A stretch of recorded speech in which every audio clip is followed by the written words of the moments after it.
and welcome to ELOSOFUMARTAKES.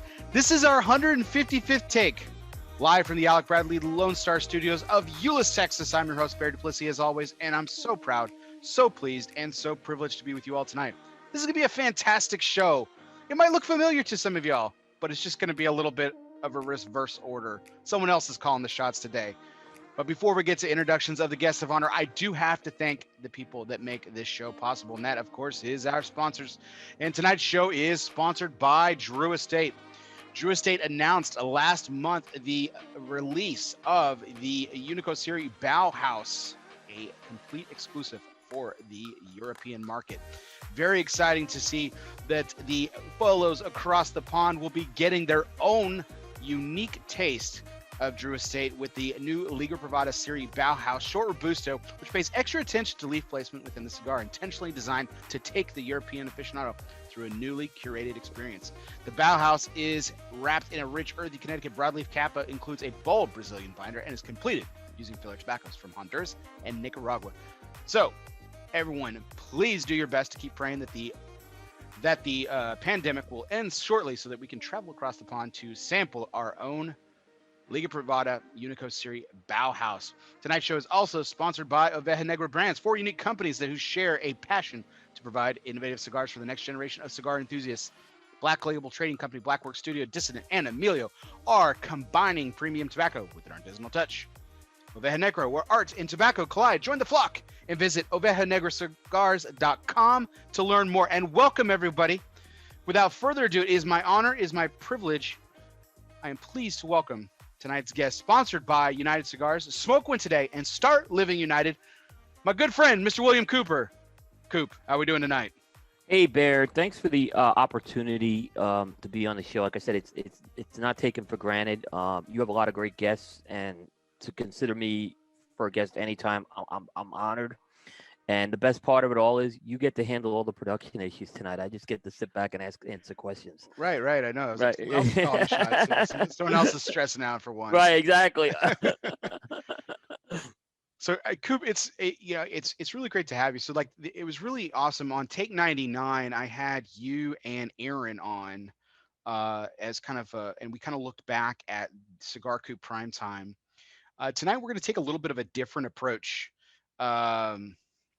And kind of take the microcosm that is 2020 and kind of look at it from a different lens, but what's still being reflective on the cigar industry, obviously, because that's kind of your purview and also your expertise and everything. Before we kind of get started and everything, there's a couple things I do want to get put out of the way. So Matthew Tobacco is in the chat, and he's wondering if that is a Fenway sign in the background. Matthew and I have recently become social media acquaintances, and Matthew, it's good to get to know you. Hope to get to know you some more. And you need to realize what a Red Sox fanatic that I am. So yes, it absolutely is a Fenway Park sign behind me, but in the Lone Star Alec Bradley Studios. So, but Coop, I asked you before the show and everything, but you decided that you wanted to do something a little different tonight. Based on our cigar selection, and I asked you to pick, as I typically do on the show that we partner together on Cigar Coop Primetime Special Edition. I always ask, not always, but I tend to ask my guest what I should smoke. So I wanted to flip it on ELOSOFUMARTAKES and ask you. So when you chose, out of the choices I gave you, you chose the Espinosa Habano, which was my 2017 cigar of the year for me to smoke tonight, and I'm very pleased with that. So why don't you tell everyone why you chose that one and what you had in mind tonight? Well, there's a few things. So if you followed Espinosa Cigars, look, Habano is what Eric Espinosa is known for. He loves Habano. He does very good Habanos. That's the one that really, it was his first blend as Espinosa Cigars. He tweaked it a little a few years ago, and in my opinion, he made it better. And he repackaged it, and in 2017, it went on to capture the #1 cigar of the year on ELOSOFUMARTAKES.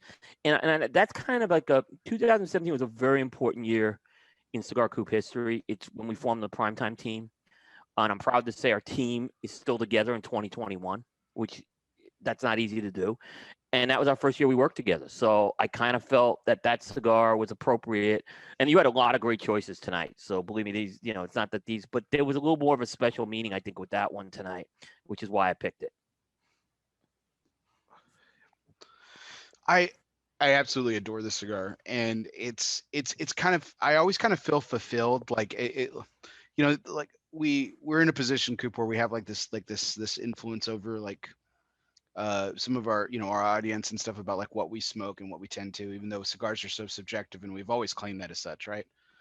But I've I find it somewhat satisfying um, when other people like agree with me, and the fact that this cigar continually like scores well in Cigar Aficionado, I always kind of feel like, I always feel kind of like justified, and like, you know, and like I like that, that I'm like, okay, see, I'm not crazy. This cigar is fantastic. So I, even though Cigar Aficionado catches so much shit all the time, right? you know, I kid Hector a lot about the Habano, right? I said, because they do a lot of Habanos, right? And I'm like, more Habano. And the only, and I do, but they, believe me, they put different spins on all their Habanos. It's not like they're cookie cuttering. But part of why I kid him is because that's such a foundational cigar for them. It's such an important cigar for their company, that, you know, it's hard to kind of top it, you know. And they actually, like I said, they tweaked it and made it better, along the way. So that's kind of why I kind of kid him a little on that. It's because that cigar, I think, really, that and Laranja were the two foundational cigars of that company for sure. I completely agree. Now we did interestingly enough, we did a tournament with the Espinosa guys on when we did the Lozona Palooza this past year, and the final uh was, what did it end up being? It ended up being Laranja 601 Blue. and 601 Blue, and I was like, man, Habano got Habano got, upset. yeah, Yeah, Habano got upset and they got robbed. I was like, yeah. I was bizarrely upset about it. Like I almost kind of took it personal. But that was a great exercise though. I think I think tournaments are really interesting because I think it naturally sparks this debate, you know, and it creates its own, it creates its own natural conversation, which is, you know, something that you Yeah. want, and it's really engaging too. Like people from the chat were all into it and everything like that. It's one of those fascinating things. So before I ask the first question tonight, Coop, wanted to ask what you were smoking as well. Yeah, so I'm actually, just so you know, I'm going to be following up what I'm smoking with your 2019 cigar of the year in a different size, the Christoph Vengeance Robusto, which was my number two cigar of the year last year in 2019. But the reason why I haven't lit it up yet is I'm smoking the All Saints Solamente. This is All Saints cigars, accompanied by Mickey Peg, and I've been really impressed with the two lines that Mickey's come out with right now. The Solamente, that's their Habano line, and it's in one side, a 5x58, right up my alley. You know, that bigger ring gauge, blended for the bigger ring gauge. Really, really nice, well balanced cigar. He's making it out of Rocky Patel, but it doesn't taste like a Rocky Patel. That's kind of what I'm amazed about what Mickey's done with his lines. Is he's getting cigars out of Rocky Patel that you, if you were blind, you wouldn't think it's a Rocky Patel cigar. And that's nothing wrong with Rocky Patel cigars, but I think there's a flavor profile you can kind of capture with that. I I completely agree. Isn't it interesting? It feels like we've been saying that quite a bit lately with different cigars. Like, so here you have this cigar that's manufactured by Rocky Patel. It doesn't taste like a Rocky Patel. We said that about the Gatekeeper, that it wasn't an Alec Bradley cigar, and it wasn't a Ernesto cigar. Yep. You know, we said that about the Mil Diaz. You know, that it wasn't. You know, we A have a crown head, yeah. small, yeah, we have a smaller sample size of Pichardo, right, of like Ace Prime stuff. Right. But it wasn't like a Crown Heads thing, and it wasn't necessarily a product of Ace Prime either. It was something incredibly So unique. Um, which I had Rafael Nodal on a couple weeks ago, and I told him that unique was my word for like he said he hated the word interesting, and I said unique was the word that I tended to use. But no, Mil Diaz was actually, you know, very unique to both those sets, and I mean, there's no other way to describe it. I So mean, we just saw Raphael with, you know, we when we launched the 1935, the Monte Cristo 1935. right, which the only problem with that cigar is it was released in December. If they put an August release on that Monte Cristo 1935, I think Altadis would have a shot to land on a lot of top 25 lists. I think it's going to get hurt earlier in the year, and I hope it doesn't because it's a very good cigar. Well, it's eligible for your list. It's eligible Yeah. for my list. It's now eligible with Developing Palates' new dating too, if Yep. I'm not mistaken. Yeah. So, And I I think it's mean, eligible for Charlie's list too. that's right. Because Yeah, I think so. Charlie, I think they've done some adjustments with the year as well.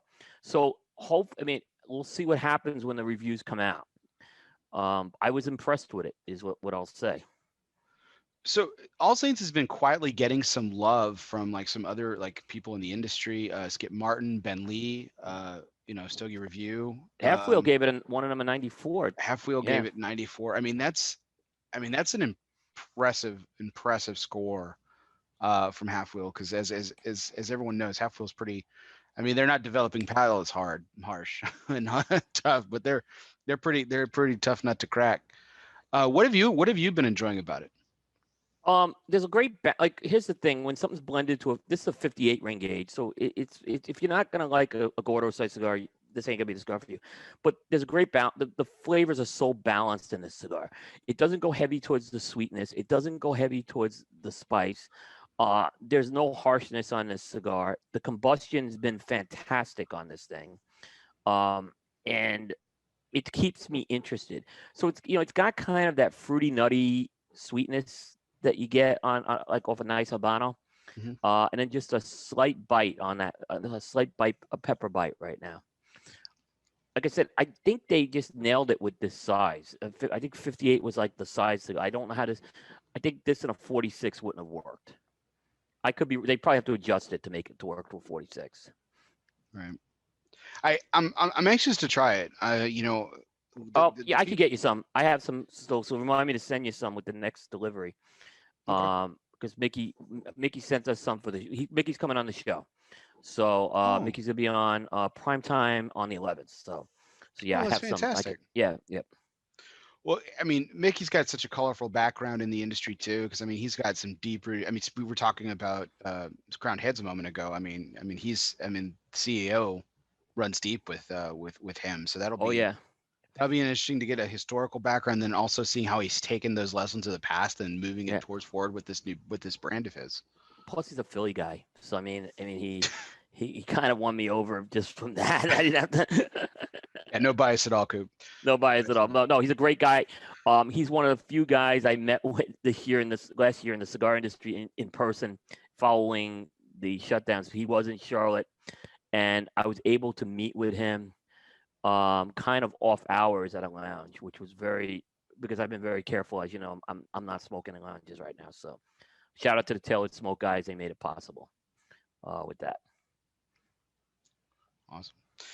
So Coop, wanted to start off tonight's show after the introductions of cigars and stuff, and I wanted to talk about something very special. You're not a big drinker, Right. and I asked a very big favor of you tonight. So I asked you to forego the Diet Coke in favor of pouring a adult beverage, as they say, a cocktail, a Mm-hmm. spirit. Um, and because I wanted to do something a little special tonight. So you already kind of mentioned how we're starting 2021 is our 4th year. Now we haven't celebrated 4 years as a partnership on Cigar Coop Primetime Special Edition just yet. Right. But this is our 4th calendar year that we've been doing and stuff. And in honor of that, but honor something very unique, what we've been able to accomplish in the past year alone. So the last time you and I actually saw each other was actually a day before my youngest son was born. Yes. Texas. I was in Texas. Hmm. And since then, the world went into a topsy turvy, Yeah. and travel has been basically non-existent, and for the most part and everything. Well, this week, my little over 1-year-old now um, started walking. Oh So wow. There you go. it was wonderful memory, obviously, but when I was thinking about tonight's show, it also kind of gave me pause, because I thought about that fact that you've never met him, and um and we haven't seen each other in person since before he was even on this planet. I mean, it So, was like the day before. Like your wife, we were out with your wife. She was about to any minute. I thought it was gonna happen. and it proved to be such. Yep. So, um, in honor of the year of 2020, that where what we did, what we accomplished together as a partnership and individually, I wanted to toast. I wanted to toast that. So, I'm cheers, Coop. Here's to you, Yeah, and here's to us. absolutely. So, clank, everybody. Let us know what you're drinking in the chat. Yep. I'm drinking Lefroy Select, by the way. Single malt Scotch. And the fact that you're not a big drinker is like that's just an unreal selection for me. I mean, I like it, just saying, but like I like peaty scotch, but typically not as frequent drinkers don't really necessarily gravitate towards that style. Yeah, just chalk it up to one of those unusual things. But the smokiness that you get off that Lefroy, it pairs with almost any type of cigar. And I'm not a big pairings guy, as you know. I'm not anti pairings, but I don't try to go out of my way for my pairings. But I do find when I drink the Lefroy with a cigar, the smokiness, I get the smokiness and I get the flavor of the cigar, and they complement each other. They don't tackle each other. Um, so I do. Like I said, it's a surprise because most people would tell me they would never have figured me. I bought that because the Developing Palates and Jeff Borshowitz were doing one of the pairing shows, and it was a pretty good package. It was some good like FSGs. So I said, let me give this a try. The worst case is I give it away, right? And it turned out to be pretty good, right? Yeah, well, I'm drinking a Russell's Reserve Kentucky Straight Rye whiskey, 6 years Yep. old, 90 proof. And for a 90 proof spirit, this is actually it actually has some heat to it. And but I really like I really like some of the things that are kind of going on with this particular rye. There's this incredibly distinct kind of almost honey note to it, with Yep. a little bit of herb going on, which is interesting for a whiskey. But it pairs extremely well. It coats the palate with kind of a creaminess, a velvety kind of texture, and it goes really well. Even though there's some heat to it, it really goes well with the spiciness of the habano, which is why I chose some of the other cigars that I chose too. I knew it would actually go well. You said you're not necessarily a pairings guy, but I try to be, and I think it goes well with all the cigars that I picked. So we'll go, depending on how late we go tonight, Coop. I've got some other cigars in tow for my lineup, but I'm pleased that you picked the Espinosa Habano, and um, and you're smoking the Vengeance after you put down some of Mickey Peg's finest there. Yeah. I Um, mean, great cigar. Not the Perfecto size, but I still have some Robusto size was mine. And that's what I had right now. So that cigar is incredible. I like it in that size too. I do. hey, it's a great look. We were really close last year. The fact that we had a 2-1 with the blend, Right. and there's nothing wrong with the only reason why I didn't have the Perfecto is I really didn't smoke it. I was gonna say It you was didn't review it, did you? I didn't review it.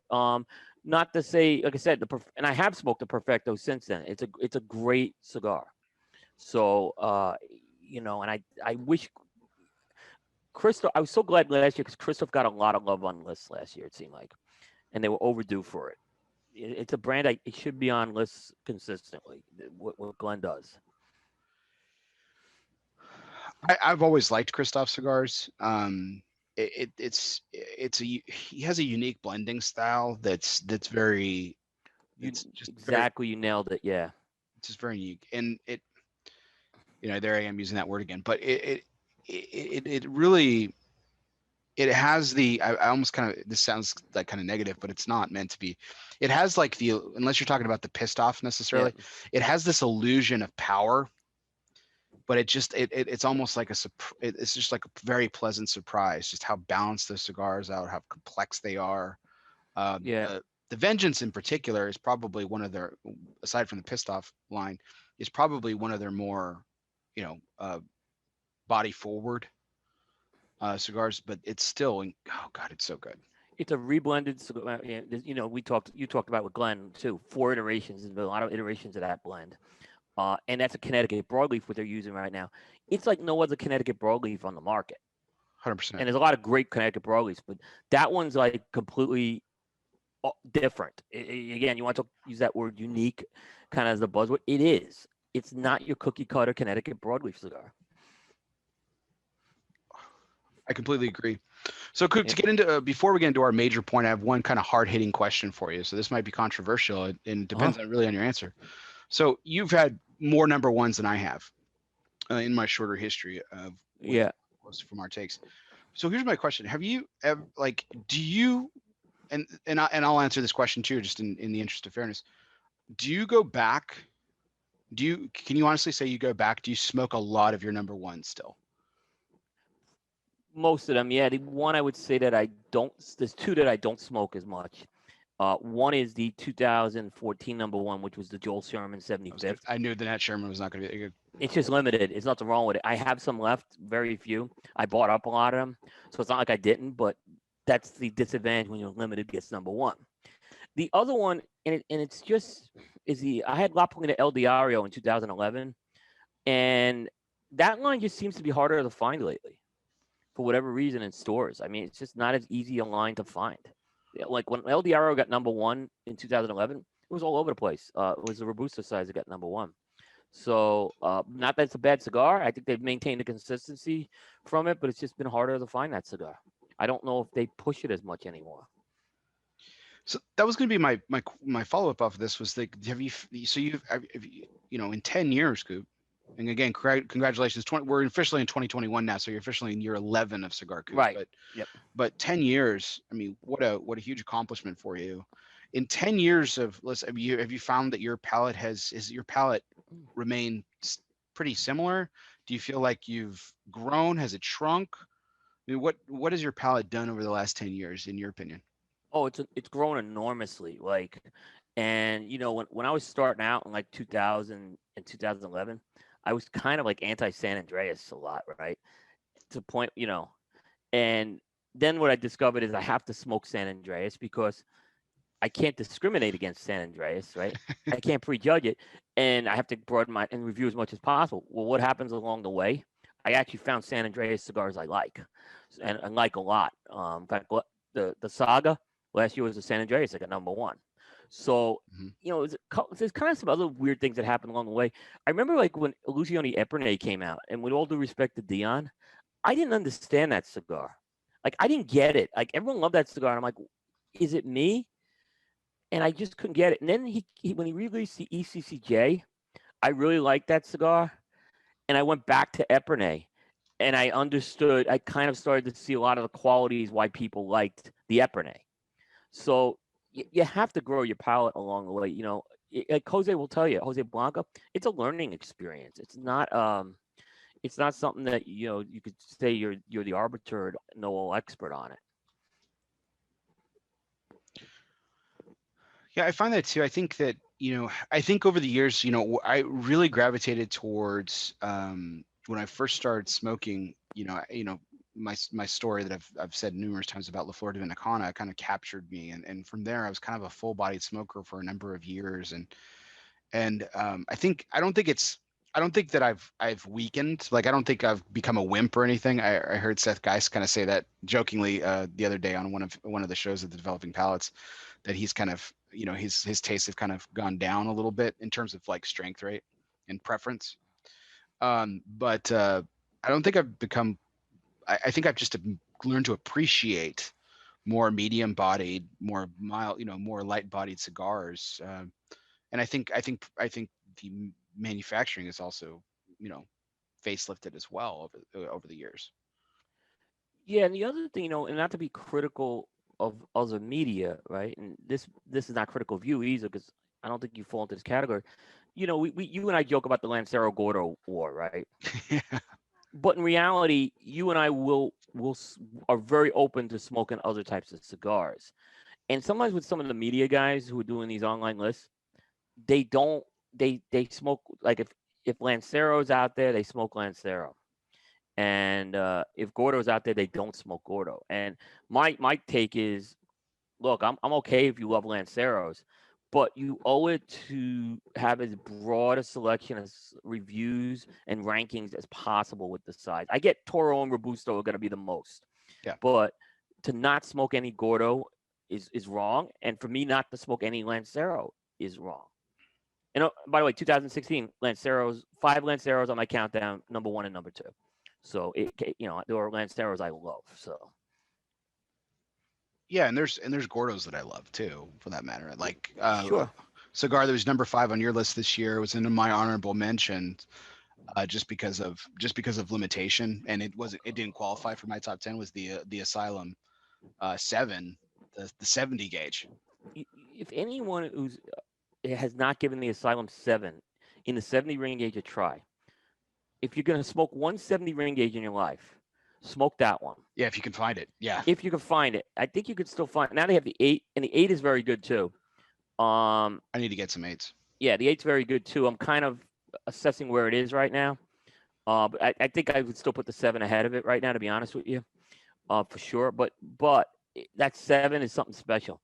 It really is. But if you hate the feel of a 70 ring gauge cigar in your mouth, you're not going to be won over. But if you're open to trying it, I think you'll be very surprised what that cigar brings to the table. Absolutely. Yep. Celestino Zamora is in the chat, and he said he's never tried a Christoph cigar. So I told him he needed to fix that, and I asked him what some of his go-tos are. So if he sees that, let us know some of your go-tos, and Coop and I will point you in the right direction. Yeah, there really some good Christophs out. I think one thing about Christoph, there's something for everyone in that portfolio, 100%. which is, I think, very key.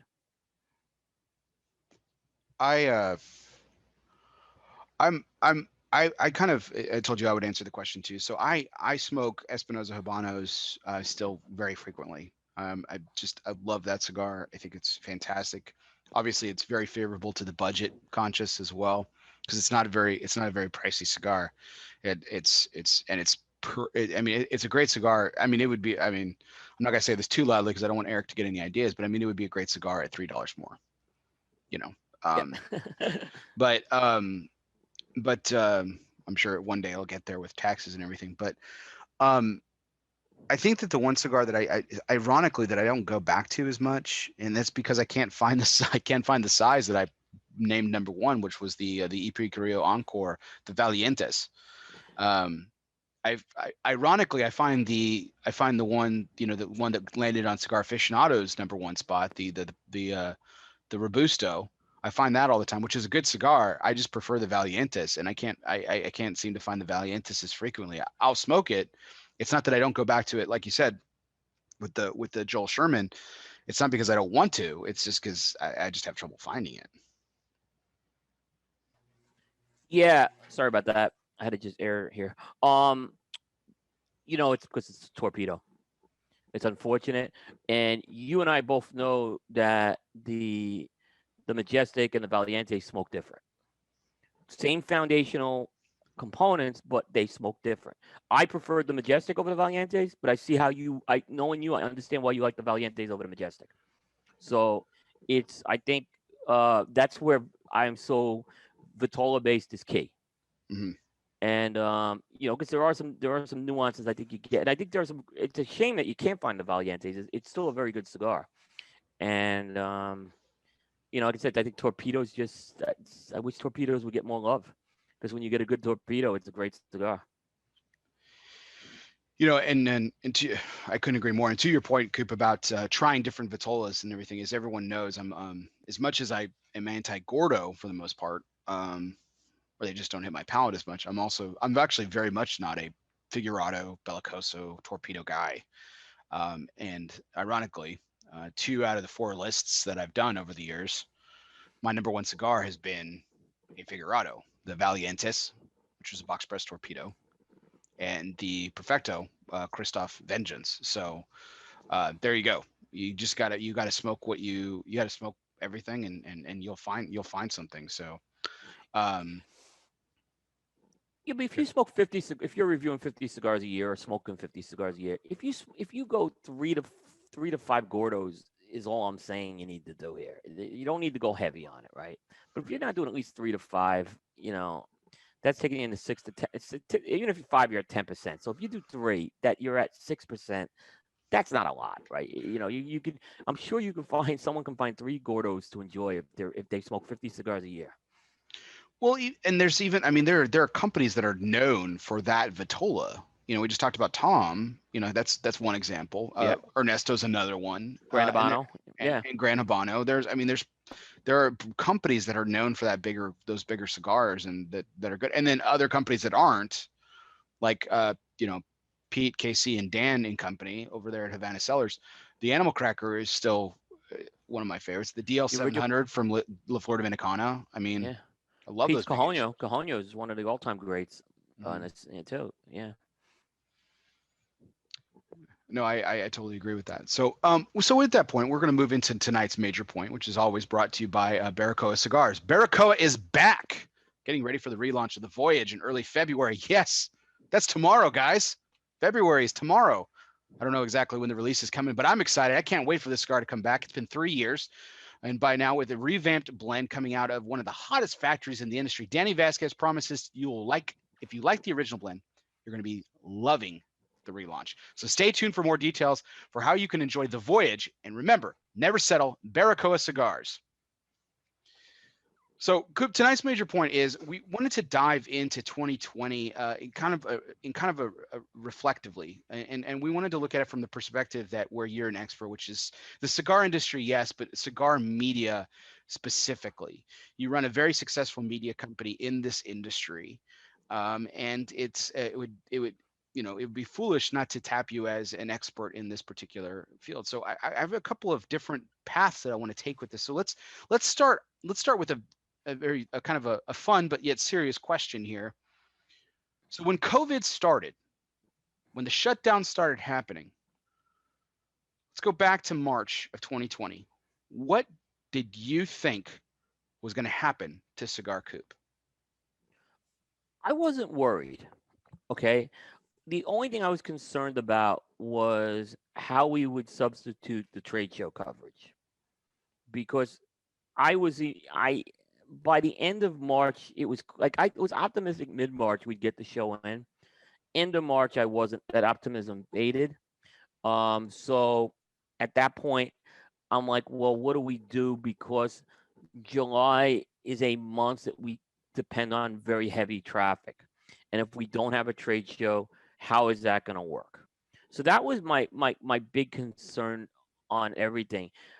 I wasn't worried about getting cigars or anything like that, because I knew there was enough mail order out there that was going to probably sustain it. I guess from a personal standpoint, I didn't know what I was going to do with myself a couple hours before dinner time in between ending my day job and dinner, because I'd always go to the cigar shop or Tailored Smoke and have a smoke, right? So that was going to change my routine. But as far as Cigar Coop goes, it was the trade show that was the most concerning to me, because that's a big investment I make with that coverage.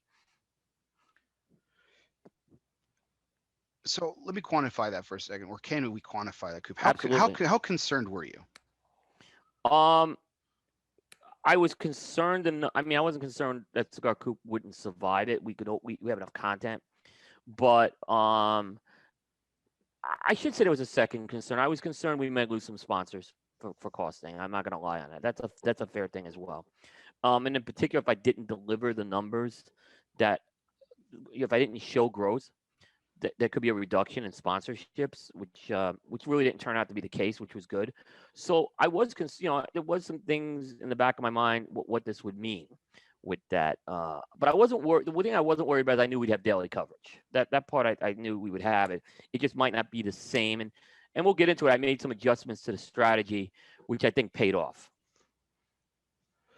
So let's kind of shine a spotlight on this in particular coverage here. And we don't want to necessarily get, well, I'm going to nerd out a little bit. We can nerd a little bit out on numbers, but historically speaking, like what was the volume, or what was the percentage, or what was the focus, or what was the load that trade show coverage carried this for the Cigar Coop brand historically over the years leading up to 2020? I would, if I had to put for our traffic for the year, it was about 15 to 20% total. And in particular, I count when the trade show season starts. So when the press releases start rolling out in June, that's when the coverage starts. And then when we finish up the last trade show report in August, that's when it ends. So, that's what I was kind of looking at. But that month of July specifically is always the biggest month, where it's 15 to 20% of the numbers of the year when we're actually on the trade show floor. That and Cigar of the Year are the two biggest months on Coop. So I like to show not just gross for the year, but year to year gross per month. And I'm looking at July. I'm like, we're gonna hit a goose egg with July, right? Or not goose egg, but we're gonna come up bad. It actually turned out that July we were down a little, but August we were way up. So let's bring about two huge times of year for you real quick. So again, this is back in March. So you think, okay, you're concerned about July, you're concerned about the trade show. Yeah. You weren't necessarily at the time weren't necessarily worried about supply chain in terms of getting cigars. I'm sure No. you had full confidence that the end of the year list season would be as typical as possible. Tell us about that load, in historically speaking. Like, okay, so we've got 15 to 20% for trade show coverage. Yeah, that month of July. Yeah. Totals for cigar coop traffic overall. Yeah. What about end of the year? What percentage are we looking at there? Is it 10% or am I overstretching? Let's go about, I'd say 11 to 12. That's a big month too. Okay, I mean, so if you divide it out under 12 months, you could kind of figure out it's like 8 to 9% a month, average. So, but 30% of your year was I mean, let's not sugarcoat it, was in danger because of what was going on with COVID. cigar year, I don't think was ever in danger. Okay. Because the way I do the cigar year. So there was a lot of stuff from 2019 still getting reviewed. And because I do the cigar year starting when the trade show starts. And anything that's released at the trade shows for the following year, which everyone hates. But there's a lot, and that's a whole other road we could take with that at some point. But so I wasn't worried about cigar of the year at all. I was worried about that July month and what it could do, and the ripple effect it would have in the second half of the year. Because if there wasn't a lot of releases, Cigar Coop, everyone wants to come and find out what's new. If that what's new number was down, that's where I was gonna get concerned that it was gonna have a ripple effect to the end of the year. So fast forward to the end of this year, 2021. Like you said, your cycle is a little bit different. So you knew that it was never in danger. Is 2021 potentially going to be affected because of the way that this year panned out for releases and things like that? No, there definitely isn't. I don't see any effect with that because again, 2-year windows used as well. That's part of that, and the cutoff date is would be when the trade show starts in July.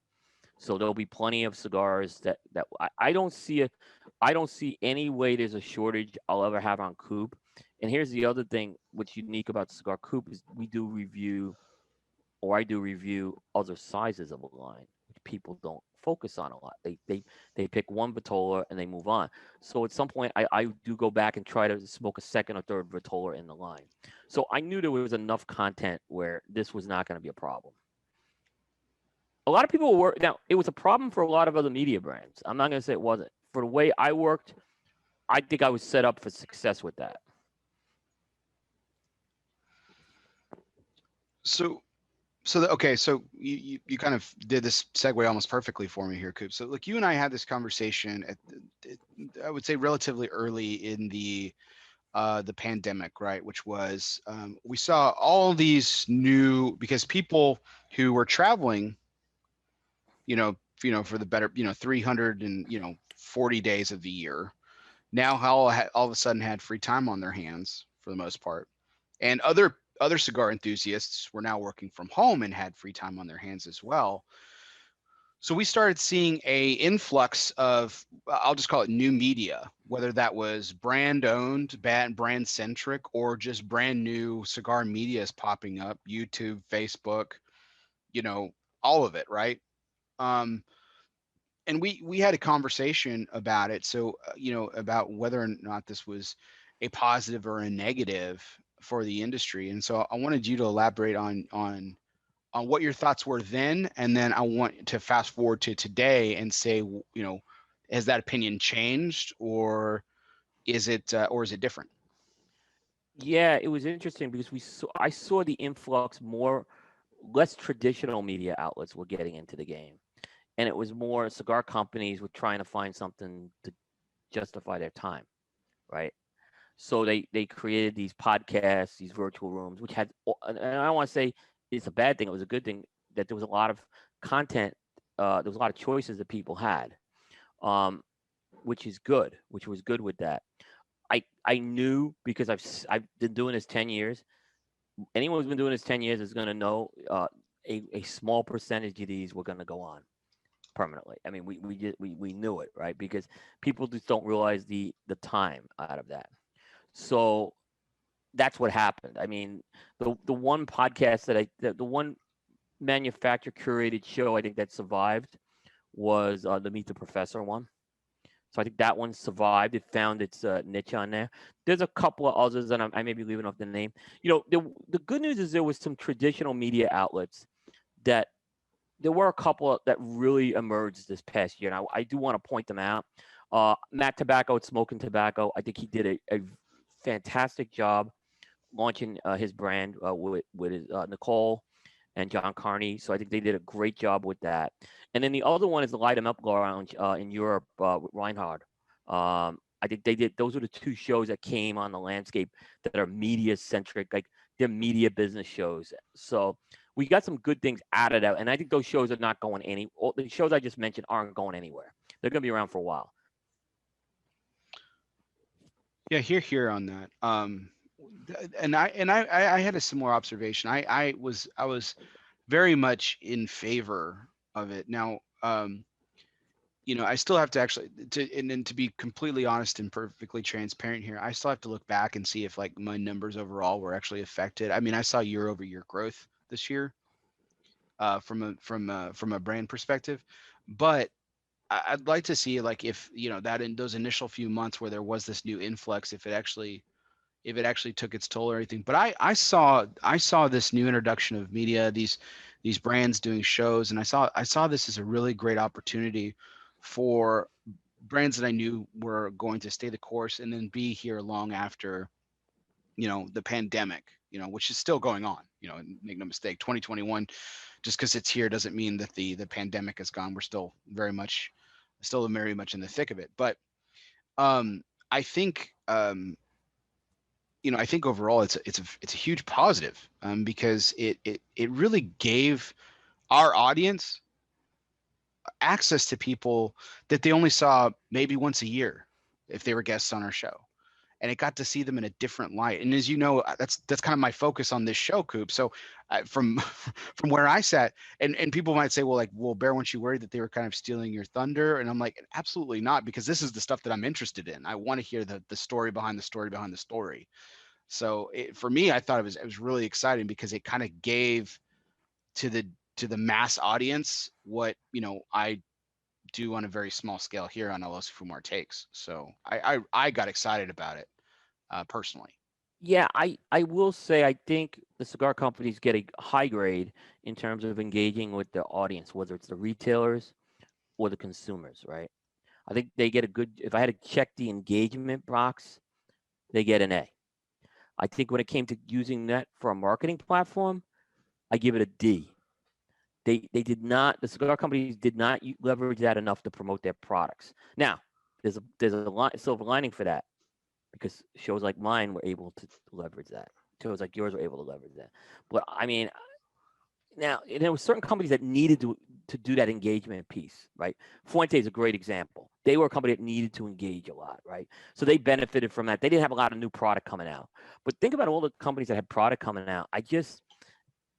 There were very few that I felt leveraged it effectively, and that's where I think they missed the mark. I think the ones that I think did a good job with it were like Crown Heads did a really good job with it when they were doing um the light what was it Keep the the lights lights on. Keep the keep lights the on. lights. I think they did a good job. They would have won. I mean, they were getting into stuff like what I loved about what they were doing is they were getting into the product and the science behind it, right? Which Mhm. I loved what they were. I wish more companies were doing that, right? So that I think would have been very, very effective with that. But some of the other companies, I think Altadis did a good job with it too. So I think those are the Altadis. They were doing their weekly shows, and and they've shared the love with podcasts as well with that. So with Altadis. So, but I think I would have liked to have seen more companies do that. You have a permanent record of that, and you're killing two. Not only you capturing the engagement piece, but you're capturing the marketing piece as well in one swoop. And I think they missed the mark with that. I agree, and I think one of the companies that you left off in your short mention there was the company that you and I both agree, and Aaron agreed that deserved great recognition for their year of 2020, and that was Drew Estate. Oh yeah, how can I leave them off? And there's a lot of love. Yeah, Drew Estate, they did. How that's a big one. They got A's on. They got A's in both categories. Mhm. How can you? I mean, they were ready. Their their core competency was ready to do this before. I mean, just the DNA of that company was ready to do that before they pulled out of the trade show Mhm. and before COVID-19. They have the DNA, the way that company works. There was no question that they were going to conquer that space, and they did a fantastic job. Of all they did, the freestyle where they did the Freestyle Lives, products. yeah, yeah. They do the sips and smokes, which is kind of a lifestyle piece, and then they did a ton of engagement with consumers and retailers through Zoom things. So I mean, just look at Drew Estate. I mean, yeah, how can I leave that one off? That's the textbook. And if you follow like 50% of that blueprint, I guarantee you would have had some benefits that you would have brought back. And another company that I thought we lauded praise over, and what is just an exceptional pivot, because while they were prepared to a certain extent because they had made a similar announcement, their own leadership had confessed as well to us well that they pivoted on the fly with this, and that was McAuliffe. Yeah. Dan Thompson and company over there, heading out Al McAuliffe's team, became a media company overnight, and they were doing podcasts daily, live broadcasts daily, multiple times a day, to engage with their consumers, engage with their retailers. It was Brilliant. impressive. It was brilliant. And you look at how they kicked it off, McAuliffe Madness last year, a product centric thing, making a fun engagement model with that, right? You're talking about your products right now. Then they started, they started bringing in industry personalities in there too. And by the way, the interviews they were doing, you and I have both been off the on the records, right? Mhm. Those are not cookie cutter interviews. Those are well prepared interviews. You want to talk about doing a unique spin on things. Um, and they started engaging their ambassador community. Where now the ambassador community is delivering a lot of the content for them. Um, McAuliffe finished number 9 as the most read brand on Cigar Coop, right? And that covers 10 years of content people read this in 2020. McAuliffe wasn't really covered much on Cigar Coop before 2020. I'm going to be honest with you. We didn't have the marketing connections, and once Dan and Amanda came in there, and Andy was a huge help, we really started to build momentum with McAuliffe. So, and people were interested in it. So they did it. They were another textbook model. And you're right. They became a content company for a while. And I think the dividends they're going to see for the next few years on this. That was a smart move that they pivoted on. The Sam Spencer's of McAuliffe, he's probably one of the most the youngest members of the industry, but I've been really impressed with Wow, him as you think well. he's like 10 years in the industry? How he Yeah, conducts himself? I mean, ex- really, that's a testament to him. Yeah. and I think this is a nod to Dan's leadership there, because Dan had his entire team study people like yourself, me, Aaron, um, you know, Half Wheel, Cigar Authority, like these folks who have been doing this for a while, and their preparation was, second to none. I think we do really good prep on our show. I think being the small sample size of opportunities where I've had the privilege of being interviewed, Matt Ty and Garrett Robinson doing an incredible job with prep as well. But I Smoking was, Tobacco's prep's very good too. I see. Yeah. yeah, I've really enjoyed the few Yeah. shows that I've seen with Matt there. Absolutely. He's done a great job this past year as well. And I have to say that again, this kind of goes back to my original point where I think that this was a huge benefit to the consumer and to the audience, because now you had people who had the ability to pivot, but also had the opportunity and the means to be able to be really well prepared for four items. Jay Davis mentioned a moment ago, and he didn't necessarily launch his own like brand in terms of like, but he made himself very available, was Pete Johnson. Sure. And and Pete did a good job this year. People don't give him the credit. Very good job he did this past year. and I found that absolutely, there's no other way to say it, stupefying that there were some people that for one reason or another had an observation that Pete wasn't engaged. And I mean I just and I That was could Cigar Prop was the and let's be honest, that was him he's the only one who said that because well he was tuned out. Yeah. yeah, well, yeah, I think clearly he missed a click or two on social Yeah. media, because I think Yeah.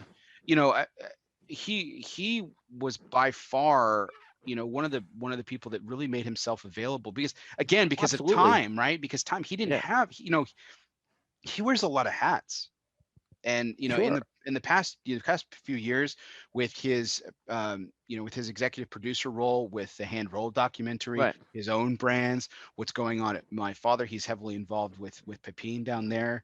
He's spread across two countries in production. Yeah. He has his own uh brands, not just brand. He's got Tatuaje. He's got everything under the Havana Cellars Yeah. umbrella now is his baby. And so, I mean, time is not something that Pete has a lot of.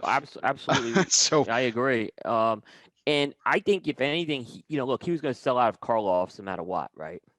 But I think the engagement piece, they needed a little more of an improvement, and they were engaging their retailers all summer. Pete was coming on every show that was asked him to, so he made himself available. What more could you have asked on it? I'd love to see him like push La Riqueza. Don't get me wrong, right? It's a great cigar, we're gonna but I'm keep not going to hold pushing that it. against him for 2020. Yeah, there's a lot of things he was doing there. Yeah, so We're gonna keep pushing him on that. I'm La placed. Riqueza, Pete. Yep, yep, He's gonna be returning to my show here in a few weeks, which I'm really yep. excited about. And yeah, I think we've listed out some fabulous folks who have really Yeah, taken and there's advantage of. people we left off too. So like, Of if you course. left off, we apologize. But there was, like I said, I think it was like in the end, the pluses far outweighed the minuses. Well, here's a minus that I kind of want to discuss. So thanks again for taking the segue there, Coop. So, we talk about these brands, these brand owners, manufacturers really taking the most of the opportunity. And some of these new brands like, Matt, and some other folks. Here was an observation that I wanted to run by you. I saw, and maybe it was rose-colored glasses. Maybe, I didn't necessarily focus too inward too, because I could certainly be included in this observation. But I found that existing media brands kind of, not necessarily all of them. Okay, this isn't a industry wide accusation or observation rather, but I saw a lot of existing media brands that had been power quote unquote power players in the past kind of take a back seat during COVID. Did you have similar observations, or am I just totally off my rocker here? There were a few. I'm not going to say there weren't, right? Um, I mean, some had personal issues they were dealing with.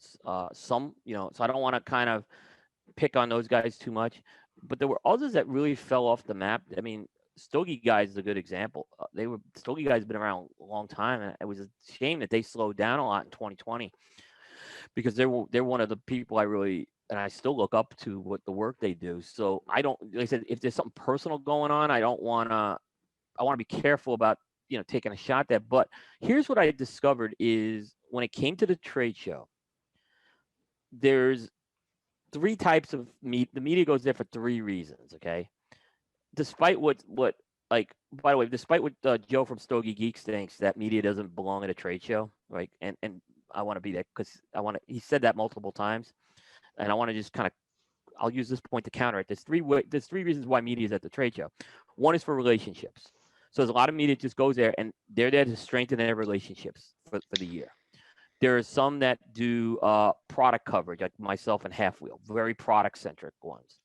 And then most of the people who go there are more personality coverage, right? So they're focused on what? The interviews, the live coverage. The problem is that piece, the personality coverage, went away for a lot of media outlets this year, particularly the ones that don't have podcasts.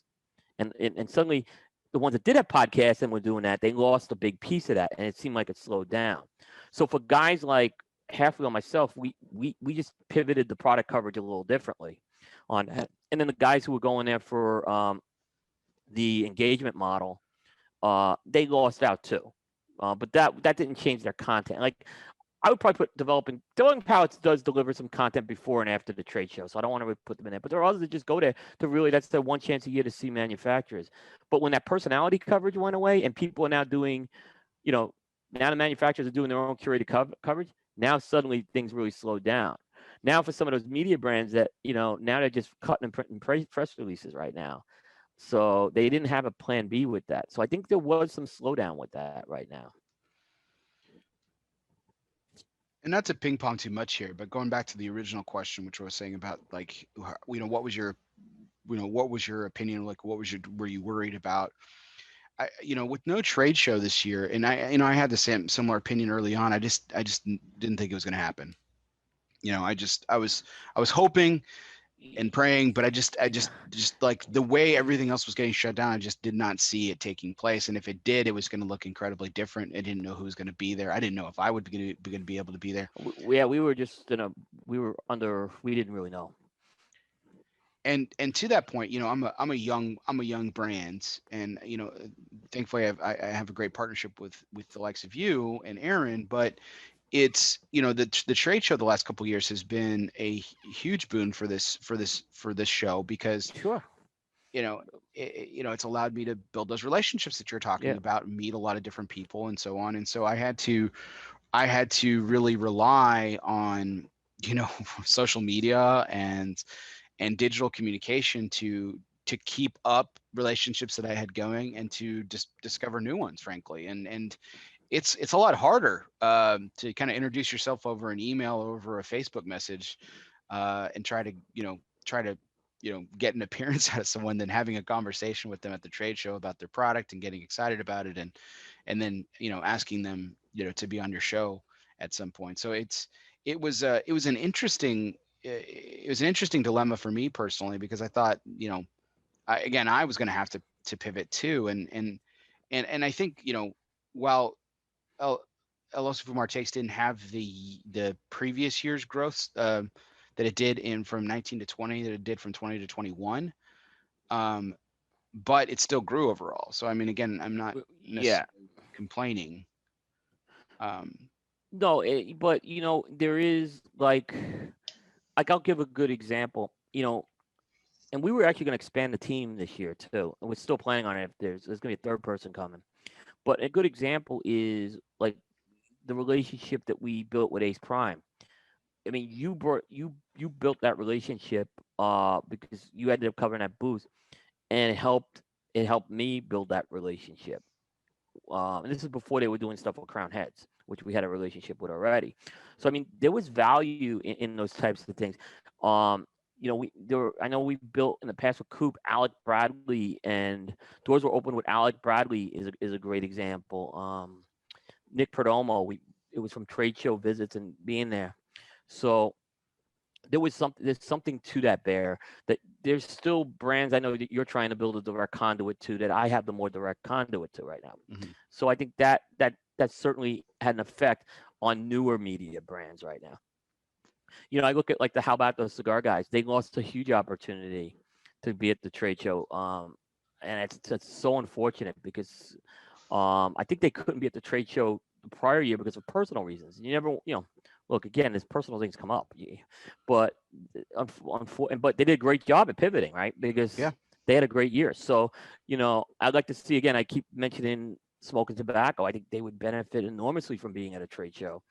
What they did without it was amazing. So, I mean, nothing to say. So, but I hear what you're saying. Yeah, the quality of their guests has been outstanding. Yeah. Going back to Matt and Garrett, though, that the thing that I not to be too melodramatic about it, but the thing I weep about for them specifically is they've yet to go as a brand. They have yet to attend. That's exactly they've been there. Like Matt Ty's been there, right? But as a brand is something very important for that. As a brand, you need to have the brand awareness there, your brand awareness, right?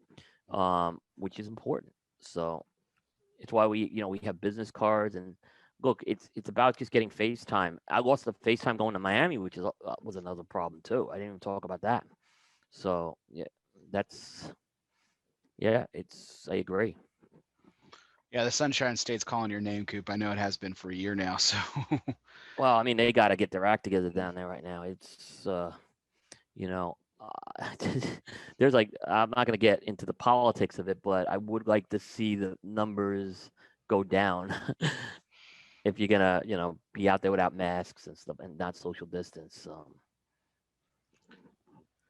to go back to the original question of what your projection and any concerns that you had in 2020. So what did 2020 end up being for Coop? How did the year look? Did it go as planned? Did it do less than projection? Where did Cigar Coop actually, how was 2020 from a Cigar Coop perspective? Yes, Joe D, that's for you, by the way, who's in the chat. So from a business perspective, Coop, how did Cigar Coop do in 2020? So from a business perspective, the podcast grew really big. The podcast, I have to figure out the number exactly still with that, but I want to say let's just throw a 60% number. We grew 60% with the podcast, which was enormous. I was expecting about that growth though, because we had expanded to Facebook and things like that. Now Cigar Coop, I had projected a growth number overall for the year of 15%. We hit 11.5, and I'll take the 11.5, including a record month of traffic in December. So, and of 9 of the 12 months showed growth. So I'm very satisfied considering we just didn't have the normal operating model. Wasn't at the trade show. We lost that month of coverage. I wasn't going down to Miami as much. There was less new releases to report on. I was pretty happy with that. I was very happy with those numbers. So the 15%, the projection, excuse me, Coop. The projection though was pre-COVID. It was pre-COVID. You still grew almost 12%. I still almost grew 12%. That's readership on Coop. So that's which is still the bread and butter. So readership on Coop's not going to grow 60% at this point because we're doing this 10 years. But this year I'm probably going to set the bar down to about 13.5 with it, because there's still going to be impacts. But yeah, I to come out of it, 9 of the 12 months showing growth, month to month, year-to-year growth for the months was I'm thrilled with that. Record December and a record August. It's like you're reading right off my notes here, Coop. Okay, so now you're going to adjust the number projection for 2021. Yeah. So how is, okay, like you said, Coop, you've been doing this for 10 plus years now. What are some new ways that you can gain readership? Like how do you reinvent the wheel every year? How do you get growth? Like you said, you're not going to grow 60% at this point anymore. So how do you keep that sustained growth? Like what new things or what new adjustments are you planning or have planned that have panned out to where you can successfully say, hey, we've grown year over year since our inception? So tactically, the way I approached the trade show is I did the same coverage model as I did for having a trade show, namely reporting on the products and individual reports, and then doing a company report that replaced the booth reports. And that helped enormously. Like that helped offset the losses. What we had in July where we lost, we gained it all in August because that's when a lot of this stuff started coming out. So that was a tactical move, right? Now, I think Cigar Coop has areas we haven't been good at. And I know you and I have talked about this private. And the big change I made into 2020 is I looked at the 2019 numbers and the 18 numbers, and I said, you know what? These shop exclusives just have no teeth. They're not. We're spending time. I'm spending time on chasing down a shop exclusive that isn't even going to come in the top 500 read articles of the year. Right? So I moved away from that. I said, you know what? We'll cover your shop exclusives, but to quote Skip Martin, you're gonna have to spoon feed it to me. I mean, he used the word spoon feed. I'm like, absolutely. This, and I focused on what I focused on, more of the national releases, more of the high profile releases, um, feature stories, analysis, those types of things, which take time, rather than me focus on shop exclusives, which people weren't coming to. I'm not saying they're bad releases. I'm not saying they don't sell well. I'm just saying people weren't coming to Cigar Coop for that.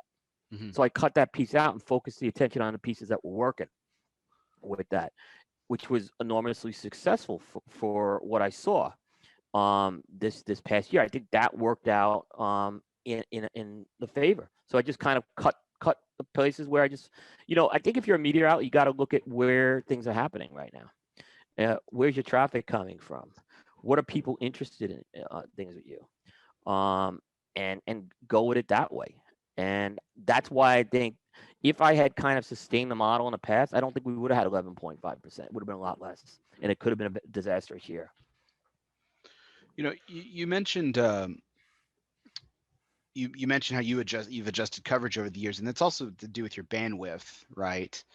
You have a full-time job, as Right, we've said right. before on the show, and you work 24 hours a day, and that's not a joke. I've I've cut seen back, but yeah. I've seen it. Um, to ensure that you bring quality content to your audience, both on the Cigar Coop piece and then also with the podcast and everything. So, I mean, you mentioned about bringing a third person on for trade show coverage, but do you foresee a place in the near future where Cigar Coop expands its staff, similar to like a Half Wheel, for example, where you have multiple people like on staff, almost pretty much full time, to be able to deliver, to basically deliver year round, day around coverage? I think that will happen at some point. And it, the next piece is if this becomes a full time piece for me at some point in the future, which I'm not saying it's 10 years off, but it's going to be sooner. My plan is to eventually move on to doing media full time. And once that happens, I've offset some of the business aspects already of Coop, and the proofreading pieces, which do cost money. And then the next thing is there will be a second reviewer coming on, but the second reviewer is going to have to work with the same philosophy that I have. And what I fear with that is the fear of bringing a second reviewer is I don't want to have disparate philosophies. I don't mind if we have disparate opinions on reviews, but that's going to have to happen if we're going to grow. So there's going to have to be a second person added at some point with that, um, to do that. And I need a strong commitment with that too. So that would probably so yeah, that's tough because the review and the lists have always been the problem is Cigar Coop is named Cigar Coop. If I would have done it again, it wouldn't have been that name. I mean, you saw that the first year at the trade show too. The people wanted to still see me, right? Hmm. So I had to go check boxes in certain things. So by bringing on someone as a second person at some point, that will help because then they'll be associated with the brand, and they'd have to do continuous, regular coverage with that. But I don't, I mean, obviously, you would be someone I have in mind. I mean, for sure. But you have your own brand, you have a job and a family too. So, um, I'd have to look at all those aspects and figure out a way to make it work. But I'm sure we could if we ever did that. Well, But, you yeah, mentioned about necessarily not to adopting the Cigar Coop philosophy, but not necessarily have a like-minded opinion. So, like that begs the question. So, if you have a reviewer working for you, do you envision a place where you pull reviews in the sense? And so, let me ask it this way, just more bluntly: if I was working for you, for example, right. so I wrote a review on a cigar and I gave it a score, and you disagreed vehemently with that score, would you pull the review? Absolutely not. Absolutely not. I would not do that. Well, how Now, does that align with the Cigar Coop philosophy then? the Cigar Coop philosophy is the way the review is written. Okay. Okay, so there's a format. There's 4 sections to it. It says I expect them to have actually, yeah. Let's say there's background information in the first one, specifications on the cigar, the second one, how the cigar performs is the third one, and the fourth one's the overall assessment. I would expect the reviewer to be able to, on their own, be able to come up with those 4 things.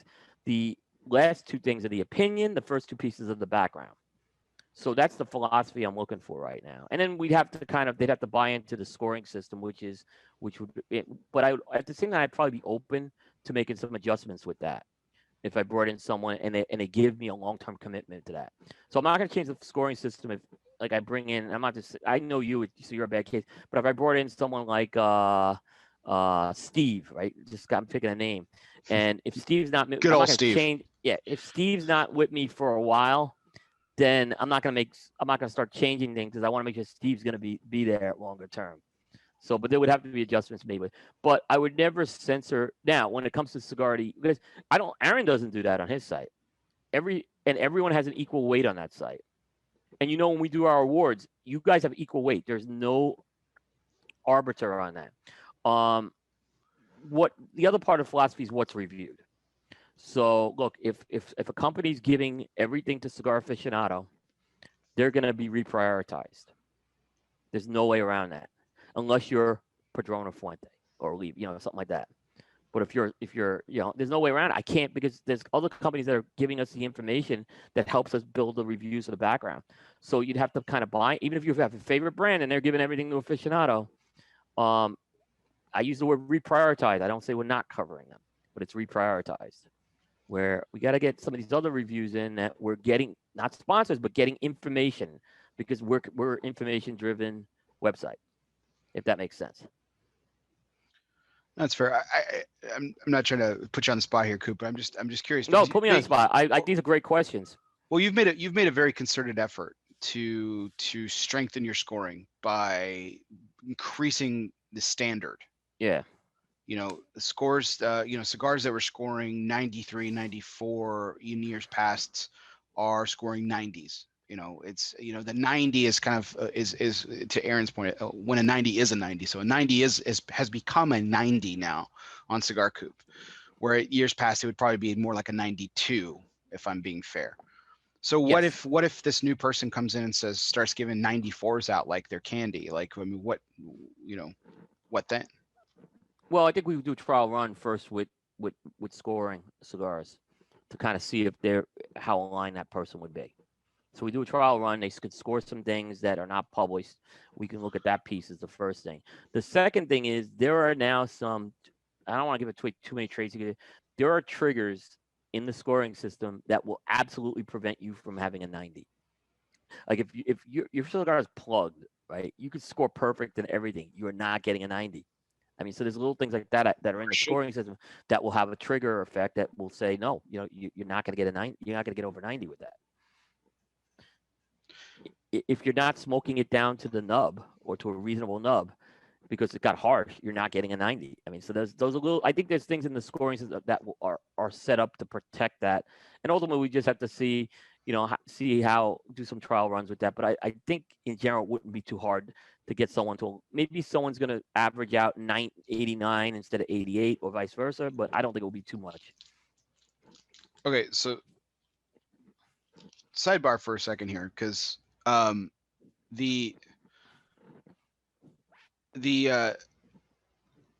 can't, and if someone can point me into an example, I would love to read this and see the justification. If someone wrote a review in which the cigar was plugged and still gave that cigar a 90, I would love to see the justification of it, because I'll tell you why. I'll chalk this up as subjective, because it is. I can tell you for an absolute fact, though, every time that I have smoked a plug cigar, it has drastically increased. It has drastically decreased the performance of that cigar, not just constructively, but flavor-wise. It's a different cigar. Right. It is a different cigar, and and we've all had plug cigars. I'm not going to get into like who has more plug cigars than not. I'm not doing that here. But what I will say is that like if you have a cigar, I don't even want to pick one. But the okay, for the example, I can't remember the last time I did have one, but the Espinosa Habano that I was just wrapping up a moment ago. Okay, I can't remember having a plugged version of that, but I can tell you that for a fact, if that cigar, if I ever had a plugged Espinosa Habano, it would not taste like an Espinosa Habano, and so therefore I couldn't score superior because it wouldn't even taste like it's supposed to. No, maybe that was a bad example, right? But another, maybe a more practical example is you didn't smoke the last third of the cigar because it got harsh. And you got to get, I think you got to get the cigars to a reasonable nub. That's what I'm kind of getting at. You don't want to be one smoke half the cigar and make. I saw a cigar that was released in December this year, and I'm not going to name the name. And don't ask me offline. You can ask me offline, but no one. I'm not going to reveal. I'm not going to reveal the cigar offline. And I saw this cigar scoring high 90s. Okay, this cigar was not smokable in the second half, and there's no one that can convince me otherwise, right? So that cigar, that's something that I would not accept a review. Now, if I had that experience, I'd go back to my reviewer and ask the reviewer, being honest there, right? But I'd be honest, and if that reviewer was honest with me, it's fine. But if the reviewers tell me, well, I only smoked half of it and I didn't really bother with the second half because it was so good, that's where I'm like, you're not in with the philosophy here. The idea is we want to smoke a cigar to some level of completeness.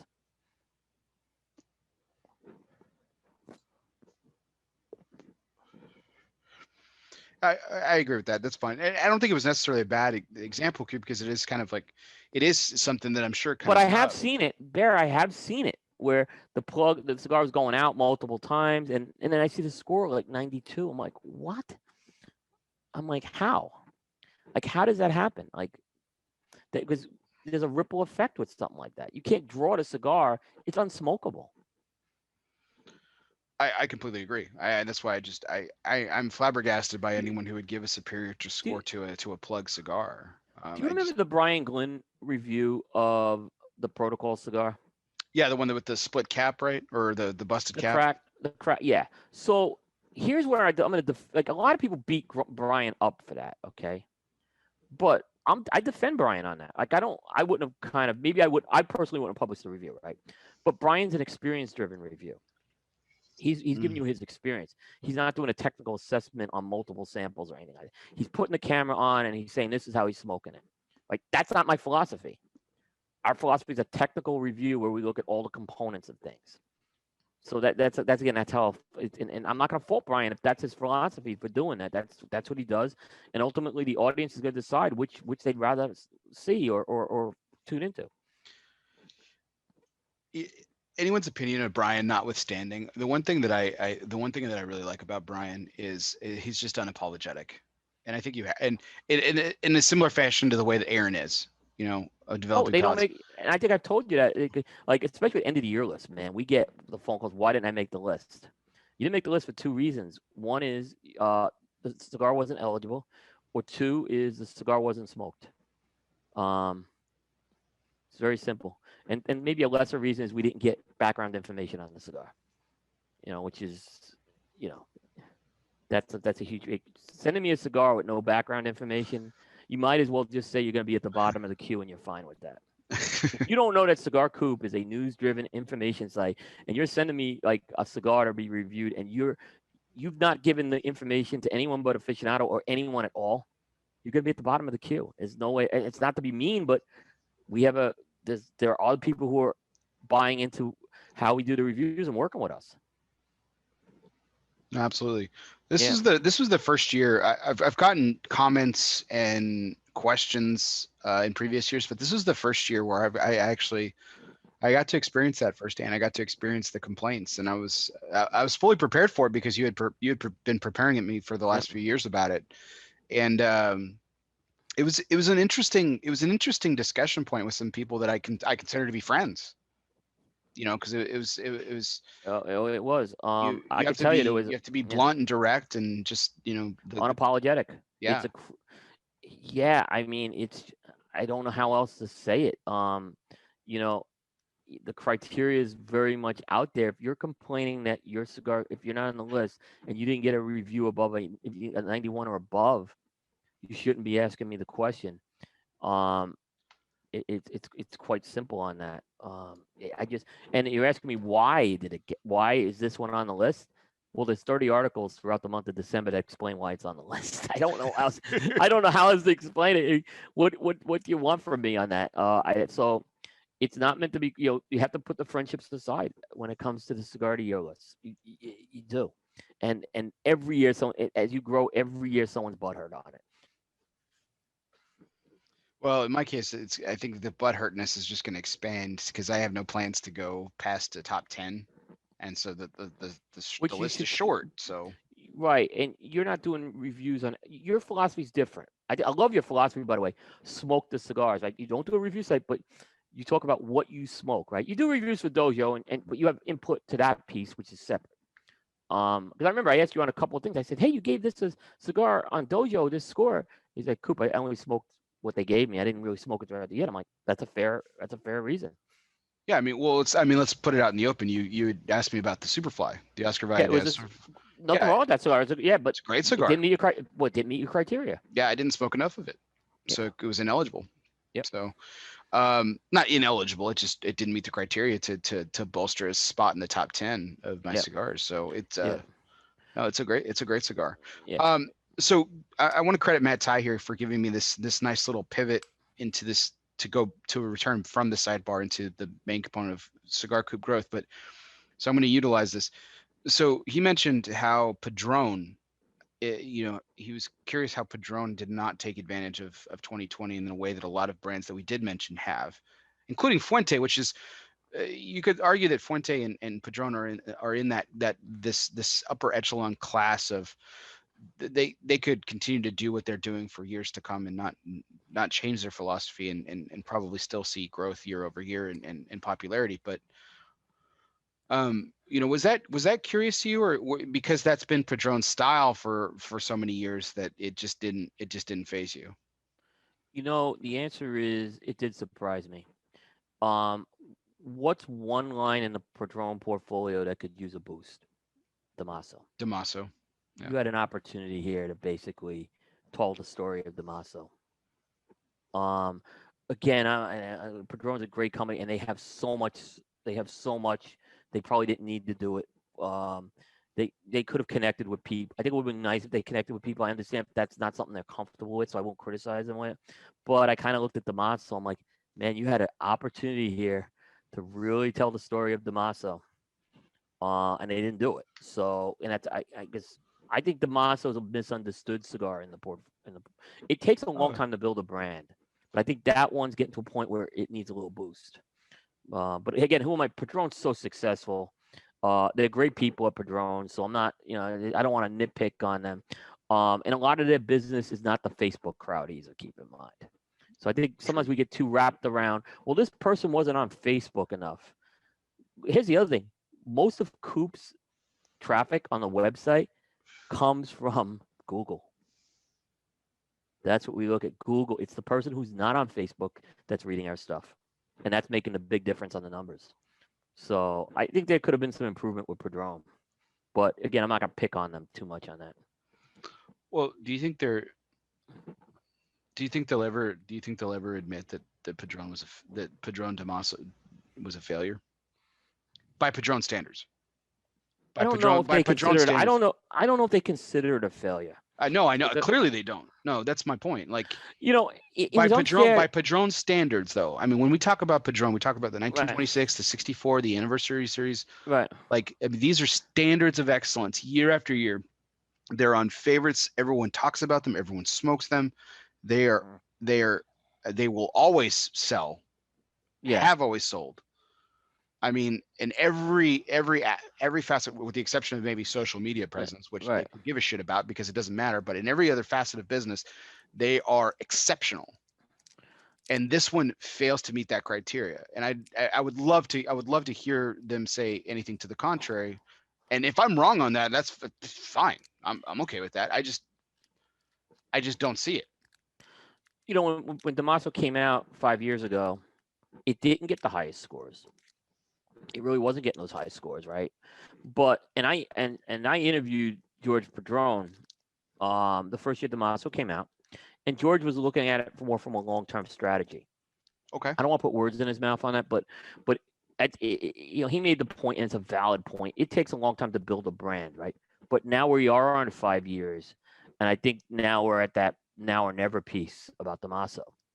So is this going to be something that's maybe it's just not going to be a line that's maybe one line at Padron has to rank at the bottom, and that's going to be it. And maybe they have enough that they could feel to do it. But I almost feel like more could be done with that line still. Again, they know how to make cigars a lot better than I do, for sure. So, No, so I'm gonna trust them. But yeah, I think it's 5 years is what I'm saying. So I think it needs a boost right now. Well, like I said, failure by Padron standards is success to like 90% of the companies out there. So this isn't a knock. I just and it is pride, right? I mean, it is pride. I mean, like I said, I don't think they'll ever admit that was a failure. Again, by Padron standards, not like overall. They didn't. It's not like they drafted Tim Couch in the first round here, so it's not like no. That's a really terrible metaphor, but it's not even, they're not even in the same galaxy. Damaso is not the Couch. It's like you said. You've said this time and time again. I've heard you say it numbers of times. Like every cigar company has to have a low man on the totem pole. There has to be something at the bottom. That's the question. Do you continue it? That's the big question. I don't know what their numbers are in Damaso, and I don't think anyone can tell me what their numbers are in Damaso. Like a retailer could tell me they sell a lot of Damaso, it means absolutely nothing because it's I'd love to hear. I know a lot of retailers tune into my show. If you have evidence to the contrary, I'd love to hear it. Yeah, maybe like I said. So I don't know what the numbers are. I just from the buzz, it's clear that one is the stepchild, and it's a different cigar on a lot of. Look, they went into a different direction, and I think we all applauded Padron for going in that direction with a Connecticut shade, and I think they still have. I have a lot of confidence in George and them too.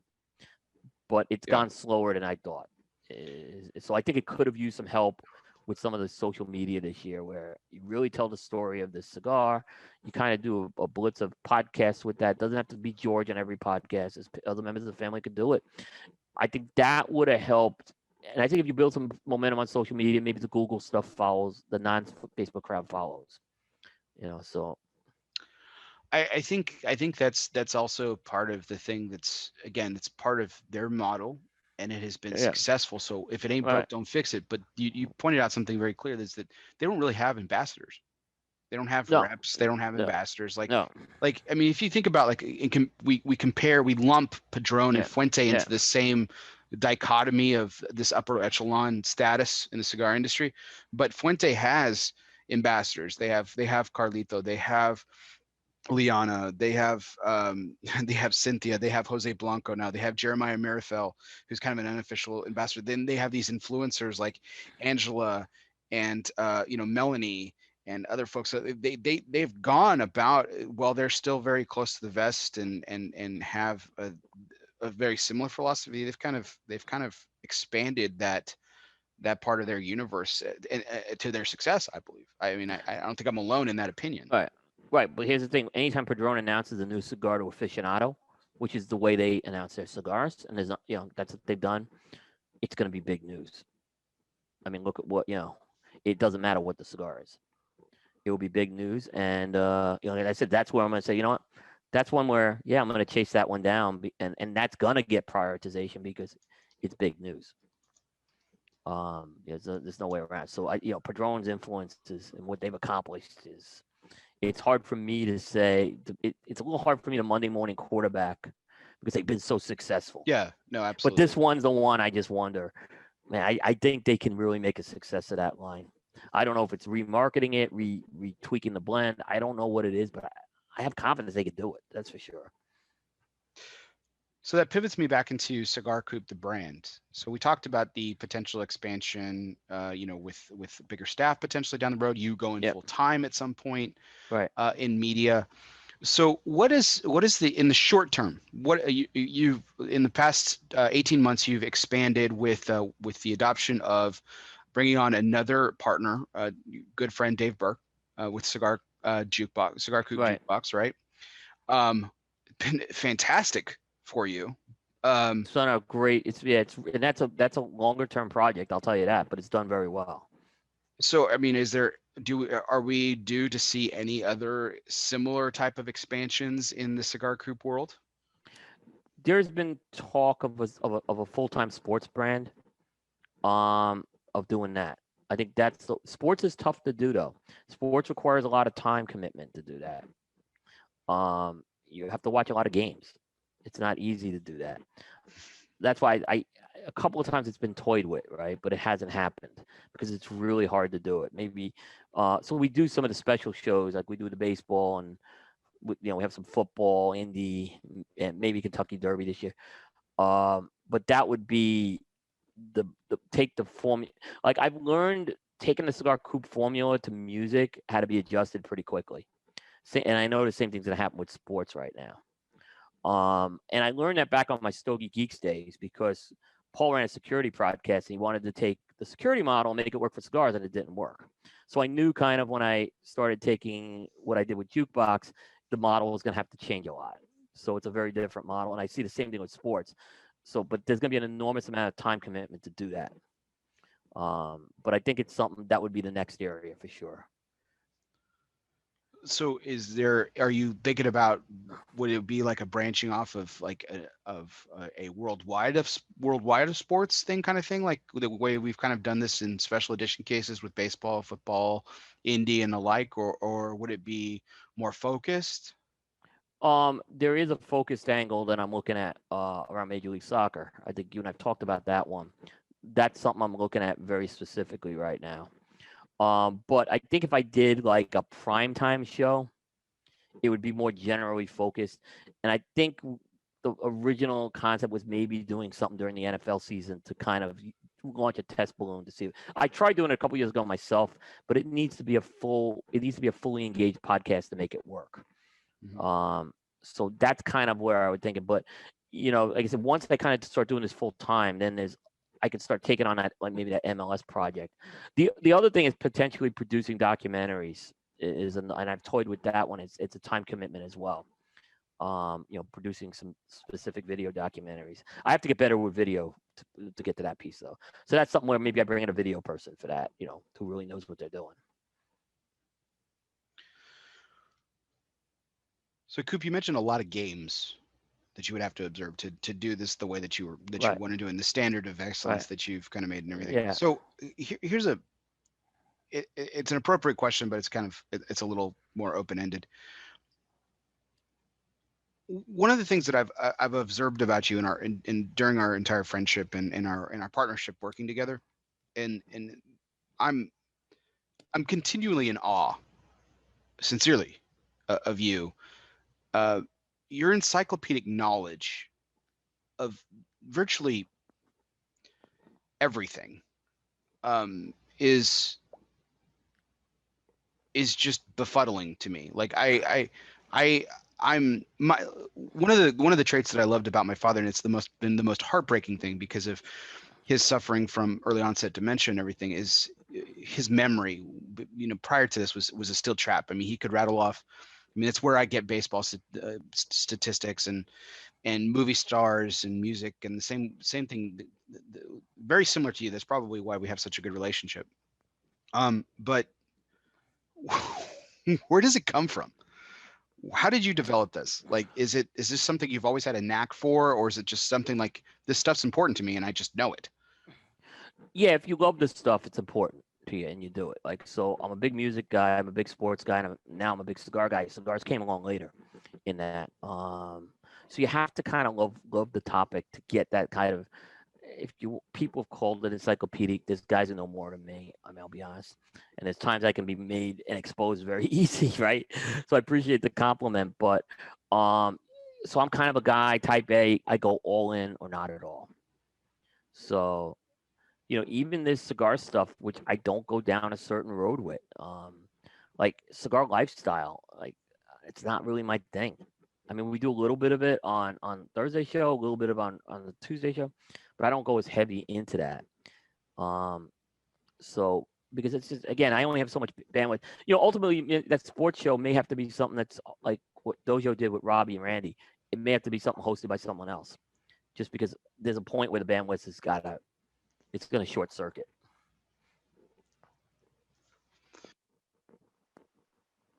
Eric's another guy who just like went all in too at some point because he's gone all in as well. I mean, he and I started smoking cigars a little before he did. I want to say Eric really got into it about 10 years ago. I got into it about 13, 14 years ago. So, and look, they've gone all in. They have a completely, they have a completely different model, as does Half Wheel. And the biggest question I get asked is, why don't you do this like Half Wheel? Why don't you do this like Dojo? Well, we're trying to have our own lane. So you may want to tune into those brands because they're good brands and they do it better than me. Pizza Mike is in the chat and he said that you should go on Jeopardy, and I fully support that. There was an ESPN sports show that was hosted by Kenny Mayne that I tried Stump out. Stump the Schwab. Yep. And I tried out for it and I didn't make it. I'll be damned. I wanted to do that. I wanted to. Well, I actually went for the tryouts in New York, and there was some real competition in there. Let me tell you. So there were guys who beat me out, but I went in with boxing as my sport. So I'm happy how I did, but there's some real heavy hitters, lack of a better term with that. Yeah.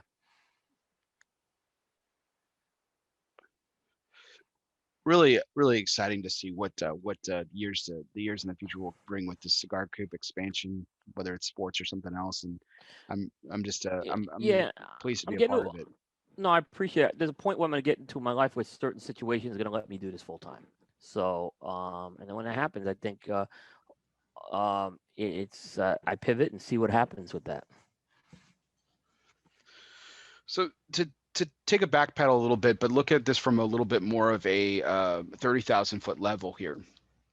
2020 notwithstanding, 2020 in the background now, moving forward, how can Cigar Media improve overall? This is Cigar Media generally speaking. How can Cigar Media improve in its role, its influence, and its role inside the cigar industry?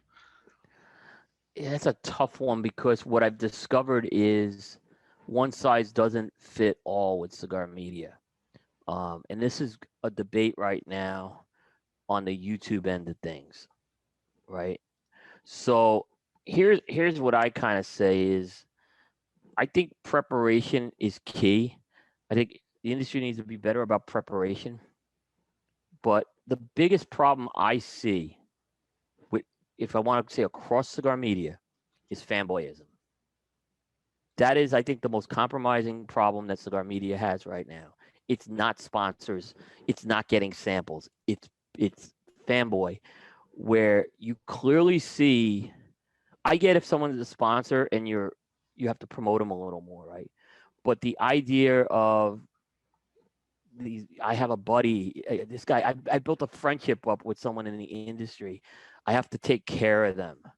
I need to give them love. I need to review their cigar before someone else's cigar. Media's done a bad job at that. And I like to say I've not been perfect with that by any means, but I don't care what type of media you're doing, whether you're doing technical reviews like myself at Half Wheel, you're doing the videos for YouTubers, podcasts, whatever. There needs to be more objectivism. And the second thing that media needs to do better, and this is a big topic, stop trying to separate yourself from the rest of the media. You're media, or you're either media or you're not.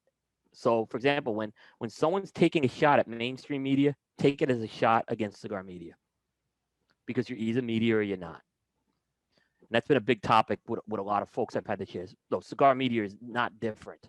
Okay, we may be a smaller rounding error in the scale of things. We may have a more narrow scope. But when media is getting shots taken against them, guess what? It's if the integrity of the mainstream media is getting kicked down, your integrity is going to ultimately be kicked down as well. And I think media needs to get better at that, and they haven't. And this fanboy problem, this we're different. We're not really cigar media. We're not really media. We're cigar media. Huge problem, and it's held us back. I agree with that, Coop. And you've actually, you know, to put it very bluntly and fairly, it wasn't like a come to Jesus talk or anything like that. You didn't think I was a blatant violator of this philosophy that you think that we should all have.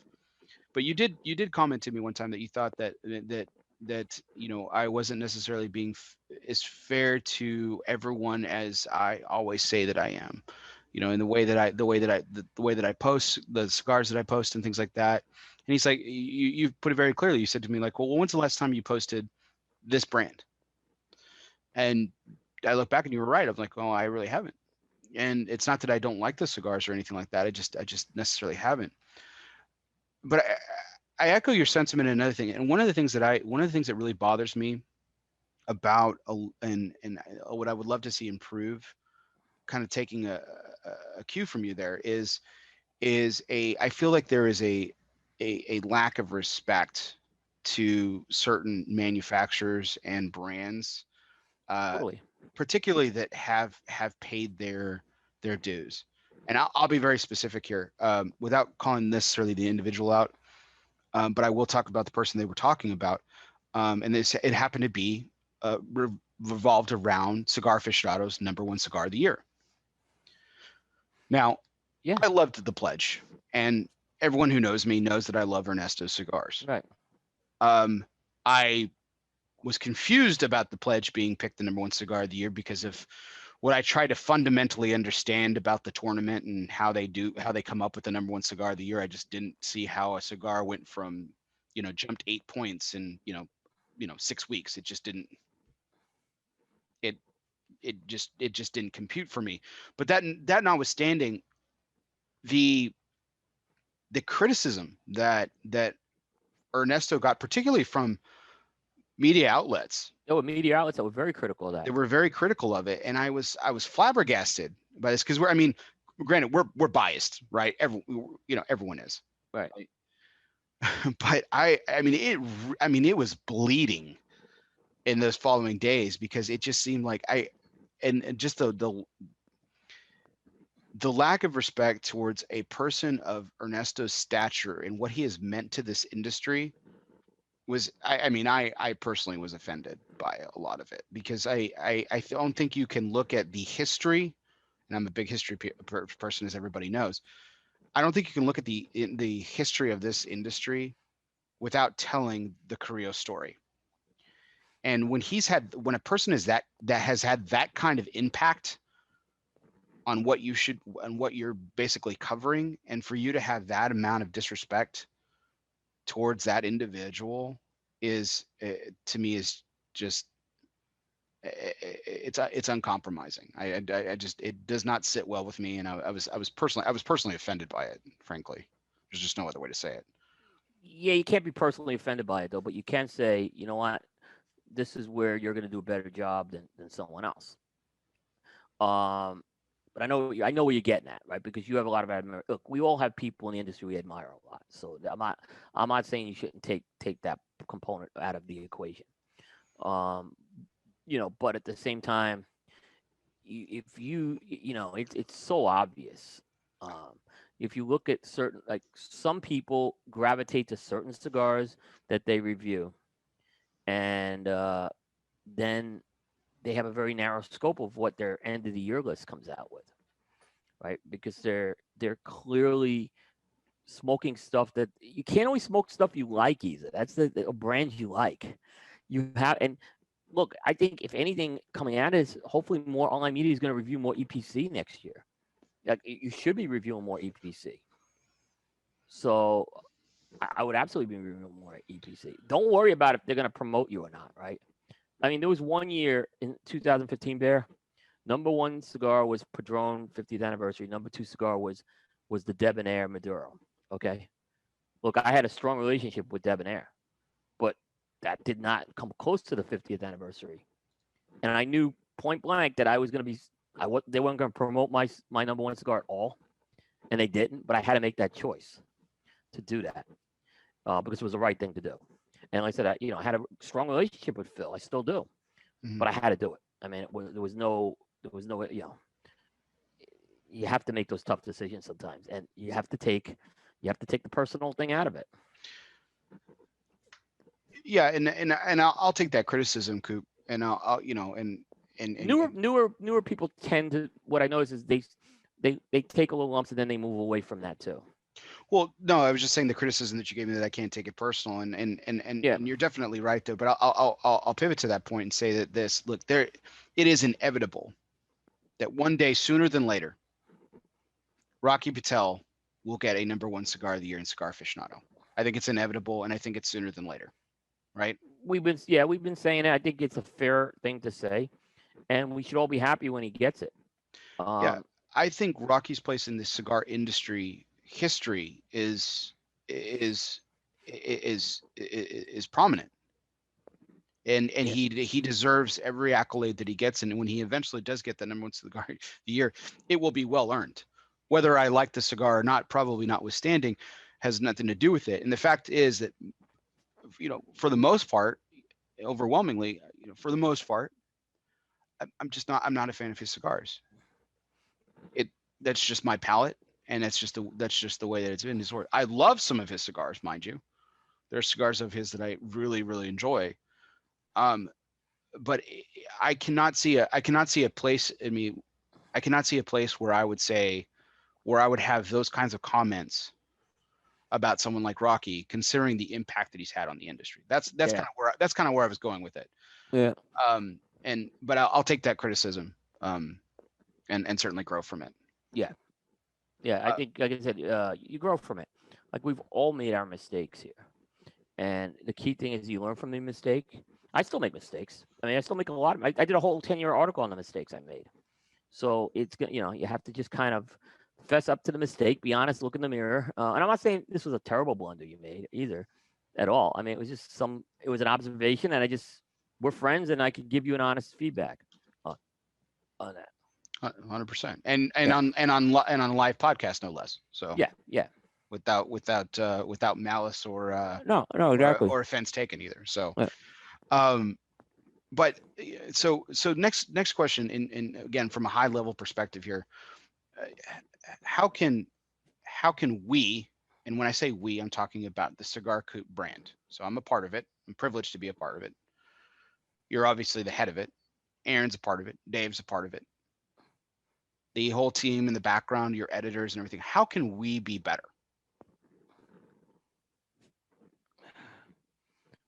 I kind of go back again. Don't put yourself as the token blogger. Don't consider yourself the token blogger. Look at it as a business, okay? You could run your business not for profit, okay, but run it with some standards, with some operational procedures. They don't have. I'm not saying you have to write a detailed operations manual, but do some things like that. Make an effort. Like, here's a big thing: a lot of online media people do not keep up on cigar news, even though they may get press releases, but they don't look beyond that. And I can't tell you how many times I see a review say they don't know about this cigar, and it's just like really, same thing with, like, even the proofreader, like my wife and the other person who's doing the proofreading. There's things I've educated them on to look for, with what's going on in a review and in a news story. So things we like, hey, check the box. Did we get the price in there? Do we have the price of the car? Do we have the sizes right? Do we have the box counts right? Do we have the photography we need on that, right? Little things like that. When I write the article, did I transpose too much from the press release word for word? Little things like that. That's how we get better here. That's how we take it more seriously. Fair enough. Don't be afraid. And here's the big one: don't be ashamed of getting samples. And don't let some manufacturer go on Facebook and say how wrong it is for media to get samples. Part of being in media, and you have to make sure you're doing an honest job with that. But don't be apologetic for getting that. I saw this happen again this year with the end of the year list, and this manufacturer praised this person for buying cigars, which is nothing wrong with that. It's a good thing, but don't be apologetic for getting samples. For some reason, Cigar Media, there's so many other genres I've looked at.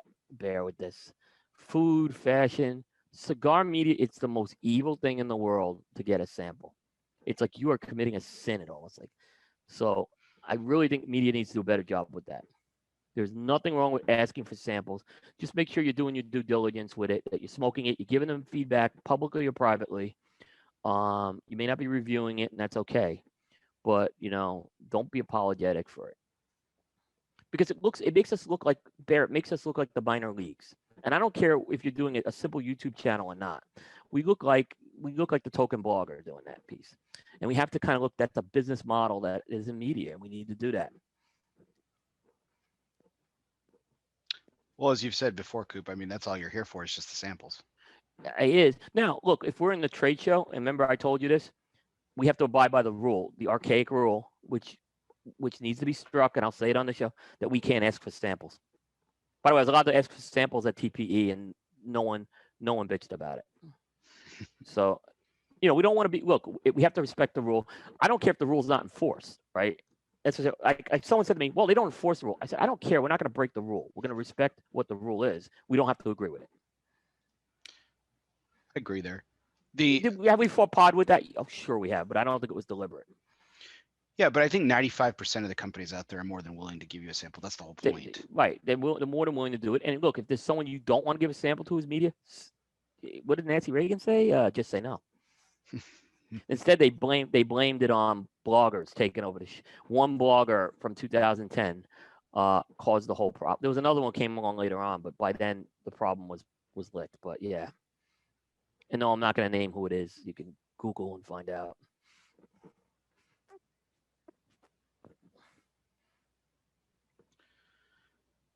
Rant over.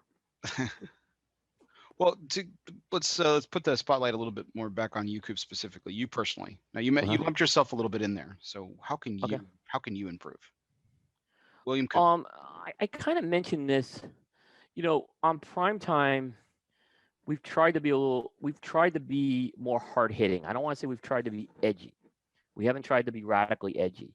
But on prime time, we have tried to ask tough questions and we've tried to tackle tough topics. But I think I have to sometimes take a step back as a host and a moderator a bit more and understand that I'm facilitating the conversation, not there to get my agenda in. And maybe as a guest or panelist, it's a different story, but I think I have to do a better job at that piece as well. So I think that's the biggest area that I'm trying to improve on going forward into the next year with that.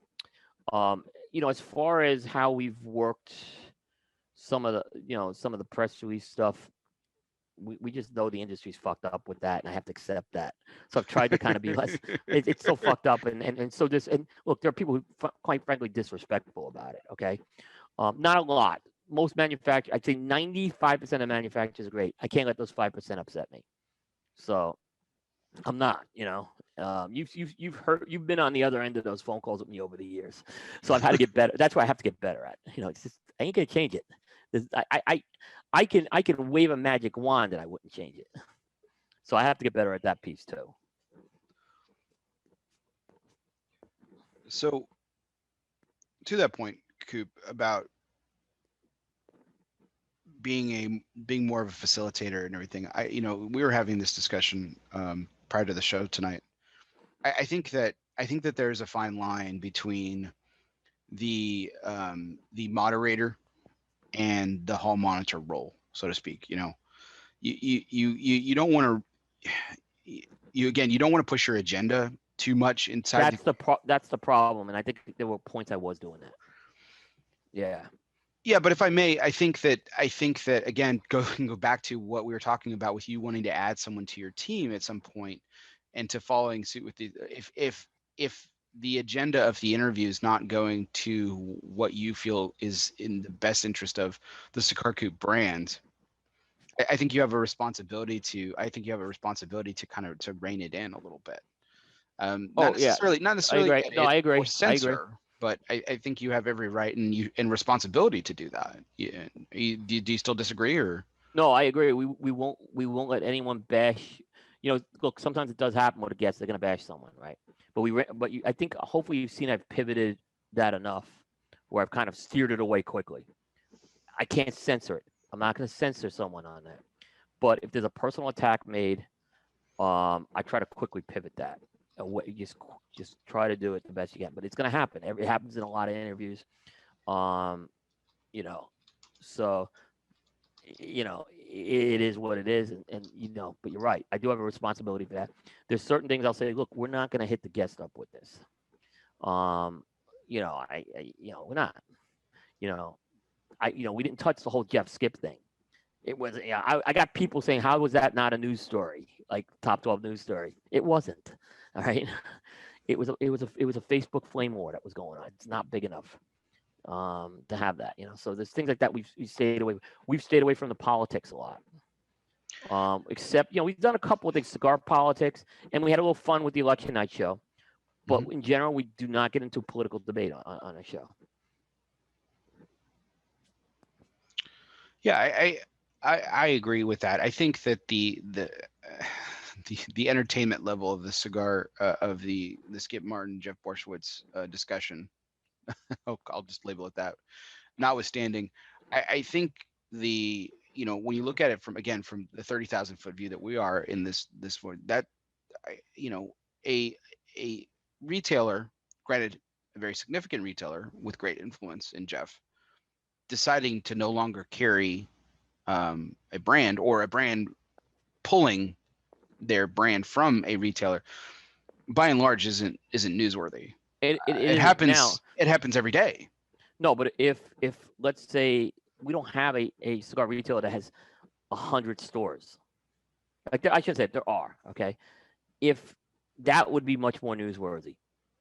If like maybe if we don't, but we may not have visibility to that, and I don't want, like, Smoker Friendly is a good example. They have a lot of stores, right? That may be newsworthy if they pulled a brand for some strange reason. But Jeff's store, great retailer, big retailer, not big enough, not a big enough story. And frankly, I didn't want to give more attention to something that didn't deserve attention either. So everyone's entitled to their opinion, though. I'm not trying to censor anyone. But that's something that's going on your personal Facebook pages and stuff, and just leave it there. I agree. Yeah. So to that point, in your opinion, Coop, going forward, we're looking at 2021 now. We've looked a lot at the past. So before we go into our fun segments for the night here, I've wanted to ask you, what could be the absolutely worst thing the cigar industry does in 2021? What could be the worst thing that happens to the cigar industry, or what is the worst thing that they could do in 2021? That would affect them catastrophically. I would say if they take their foot off the battle against the FDA and they don't give it the same sense of urgency that they did the last few years. And they're going to have a tougher time this year because people are a little complacent at this point. Some are. I'm not saying everyone is. And now you're going to have to do fundraising and things like that, build CRA membership. There's a lot of work to still be done. I think that will be catastrophic if they're not proactive and aggressive in 2021. I think the industry's shown they can be resilient with COVID and things like that, and without trade shows, and I think they can get that. But I really think if they take the foot off the pedal with FDA, it's going to steamroll us, and we're going to get blindsided by a spending bill at the end of the year. That could have catastrophic impacts. Jenkins Act's a good example of that. So I think I think the idea at this point, mail order needs to be a part of the story, and we can't lose the mail order piece of the cigar business. It will be bad. I agree with that too. I think that I think that everyone was kind of expecting, Coop, for you to comment about the trade show, and we've shown we could survive without a trade show. But it may hurt the PCA. That could be a catastrophic thing for the PCA. But no, the industry survived without a trade show last year. Now, what happens if there's no PCA? That could affect this whole battle with the FDA. I mean, so yeah, I understand where that's come from, but we could survive without a trade show.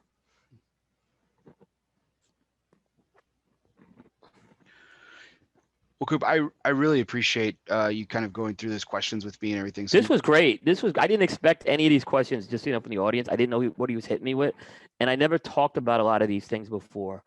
And I hope I was honest and not offensive at times, but there's some direct things I wanted to say about that. So I appreciate the questions. Absolutely. So we'll go into a couple of our fun segments for the night. So as always, this segment is something that we have a lot of fun with on both shows, Coop, and it's our one must go segment. And Yes. as always, it's always brought to you by United Cigars, featuring La Giana Havana and distributors of Jose Dominguez, Bandolero, Garofalo, and the highly acclaimed Atabay and Byron lines. So smoke one today and start living united. Now, Coop, you are a New Yorker. Yes, I am. You reside in beautiful Indian Trail, just outside of Charlotte, North Carolina these days, but you are a New Yorker. Yes, I am. And New York has some iconic things about it. It does. There's a lot of iconic things, and you can narrow the scope in a lot of different ways. But I'll kind of narrow today's topic to something that we are both equally passionate about, aside from cigars, and that is food. Okay, here we go. And New York is known for its wide variety and eclectic and melting pot of cuisine. But there are certain things about it, and this is from an outside perspective, so you might find, as a New Yorker, you might find this offensive. But I took 3 examples of what I consider to be iconic New York foods. Generally speaking, not specifics, right? Because everyone has their questions about who has the best this and who has the best that, and so we're not going there. But I wanted to give you 3 what I considered an outside perspective of 3 iconic New York foods, and I wanted one has to go. Okay. And I'm gonna join you on this. So okay. Now we're talking New York City specific, right? New York City specifically. Okay. Yes. Okay. This because I think I know where you're gonna go with some of this. That's why I'm saying that. Absolutely. No, it's a great point. So, the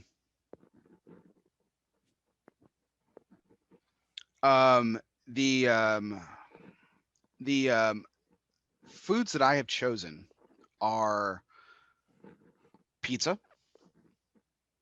Okay, a New York style Brooklyn pizza. New York style with pizza. the thinner crust, yeah. Thinner crust. Big thin crust, yeah. And the second one is steak. I mean, after all, I mean, there is a style of cut that's named after New York itself. Right. Okay. Right. And frankfurters or hot dogs. Oh, wow. So, you got your street corner, you got your Nathan's, you got, I mean, they're all over the place, right? The ball, at the ball game at, Yankee Stadium, yep, Citi Field. I mean, hot dogs are all over the city. Are you talking any hot dog or a specific New York style hot dog? A specific New York style hot dog. So are you talking mustard and sauerkraut on that? Yes. Mm-hmm. Okay, so there's a different. Okay. So I knew you would elaborate on these points. So so those are your choices, right? Yeah. Okay. So pizza, New York style pizza, steak, or hot dog from New York City specifically. One has to go. What is it? Okay, let's start with the hot dog first, right? So the thing about the hot dog is the Nathan's hot dogs is kind of the big reputation, okay? There's Nathan's hot dogs and then there's Nathan's chain hot dogs, okay? Right, the ones that you can go buy in the grocery store, actually, Yeah, or buy it, or even in their franchises. The original Nathan's there's a big difference with it, is what I'm going to say. There's something just different about the hot dog. But we're talking like with New York style deli mustard and sauerkraut, right? To me, there's so many good hot dog places in New York City, whether it's a street cart going to that original Nathan's or finding some hole in the wall at some deli. There's some really good deli hot dogs in New York, right? So iconic staple. I can't see myself giving that one up. Pizza. The New York, look, New York, I can live without, there are other great pizzas in the country. To me, a Brooklyn style pizza, you go to Lenny's Pizza on 86th Street in Brooklyn and Saturday Night Fever. Their pizza's been there for 40 years and they still make the pizza the same way 40 years. There are some great iconic pizza places. And I'm talking that Brooklyn style cheese pizza. You don't need to have a ton of toppings on it. You can have a great cheese pizza. You get the extra large size in there. New York has, every one of the 5 boroughs has iconic pizza places. Staple. The steak's going to be the one to go. Okay. And not that there's not New York steak, but I know I can go other places to get a great steak in the country. So, I know I can go to, almost anywhere and find a great steak. There's great steakhouses in Boston. There's great steakhouses in Chicago. Florida's got theirs, right? But I really think that if I had to give it up, pizza and hot dogs in New York are just such an icon. I'm going with the steaks going. And I know coming from a steak person, that's surprising. Right. Like, one thing I learned from Carney is, those tomahawk steaks, they're not really something I ever was experiencing in New York, right? Those great tomahawk steaks. Remember the one we had down at Saga and stuff? Oh yeah. There's a lot of places in the world that can do the great steak. Best meal of my life. Are you kidding me? And look, there's great steakhouses in Peter Luger's, Wolfgang's in New York, Old Homestead, iconic steakhouses. Even we used to have Beefsteak Charlie's, which was like an economy steakhouse. They were good, but I can give it up because there's no way I think you can replace a New York hot dog, especially one of those deli hot dogs, and the pizza.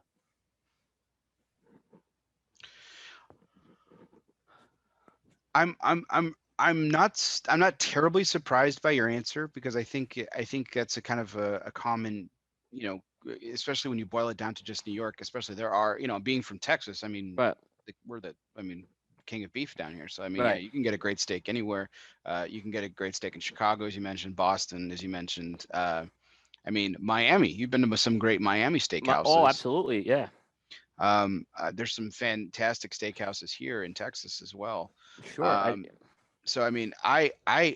I'm surprised that we're going to agree on this, but I think you're absolutely right. When I've talked about New York hot dogs too, I'm a big Grace Papaya fan. So. Oh, that's what I mean. I go and you go there at 2 a.m. and you can get it, right? Yeah. Which is unbelievable. My youngest son Steven, he's going to be 21 this year, and Peter is going to be 22. They really have not experienced New York pizza. They just haven't, right? Because they've lived down here more of their life. My older two have, but they haven't experienced it. And the problem is that Brooklyn pizza just has not been able to be replicated anywhere. It just it's very good pizzas that come close to it, but not. Again, Lenny's Pizza on 86th Street. Watch John Travolta eat those slices, folding them. That's as good a Brooklyn pizza that you're gonna get. I have to say, like the thing about, I'm hoping Pizza Mike is still in the chat because we're talking about. Yeah, there's no one who knows pizza. Kevin's in the chat and he's like he's making some good comments too. Kevin. Yeah, cats for hot dogs. Yeah, I saw. Oh, those deli hot dogs. It's hard to top them. Yeah. The pizza itself, I think it's kind of like a religion in New York, and it is in other places too. Like you got your Chicago deep dish, and there's Detroit. It's hard to replicate that outside of Chicago as well. Detroit style, which Tom Lazuka was kind enough to educate me on that. That was kind of, that was eye opening in its own right. It's funny. We have Jets here, which is really good, but I don't know I've never been in inner Detroit to get those pizzas, so it's something I probably have experience too. I'm sure they do a fantastic job on it. I think that pizza itself is, like I said, it being a religion in New York, you can't get rid of that. I think hot dogs have its own place as well, because it's not just Nathan's, it's not just Grace Pie, it's not just Katz's. You're talking about every every deli in the entire long with the casing's the key thing on a hot dog. It's all about the snap. I tell people this. It's all about the snap. It is, and that's why I go back to the deli hot. The hot dogs in the water in the cart are not, that they're around if you want to get a hot dog, but I'm not talking about those. I'm talking about those deli, like Cat's Deli hot dog. Yeah, I was first I first got introduced to like what a real Frankfurter was, surprisingly, from my father-in-law, who's German, and so he was like we were having a meal one night when we were visiting him, and he was like, yeah, we're gonna have Frankfurters. I was like, oh, hot dogs. And he's like, no, Frankfurters. Frankfurters. Yeah. And he gave me a whole educational experience on the snap and the difference Mm-hmm. and The casing, yeah. the casing is where it's all at and everything. And I love hot dogs and I love steak and I love pizza and I love food. So it's a really, I mean, this isn't an easy decision. But you get good sauerkraut on that hot dog. I'm not talking cans. That fresh, that deli sauerkraut. Oh, is nothing that comes close to that. With like the nice caraway seeds that just give that really nice, that nice flavoring to it. Yeah. It's money. And then there's another thing that is the Sabret sauce. The red sauce that you put on there, fantastic. It's a tomato and onion sauce. And there's offshoots that people have done their own. Very New Yorkish. I mean, that's a very you put that on with the sauerkraut as well in the mustard. You have a meal. You could get a meal from one good hot dog from a deli. Oh, absolutely. Yeah. Absolutely. So it's funny. Matt Ty brought up a really controversial subject apparently. So and ketchup on a hot dog.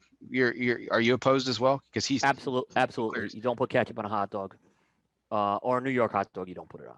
You can put it whatever you want on a hot dog. I don't like it. I don't like ketchup in general, but you don't put it on it's not a New York hot dog. You don't like ketchup? No. How did I not know this?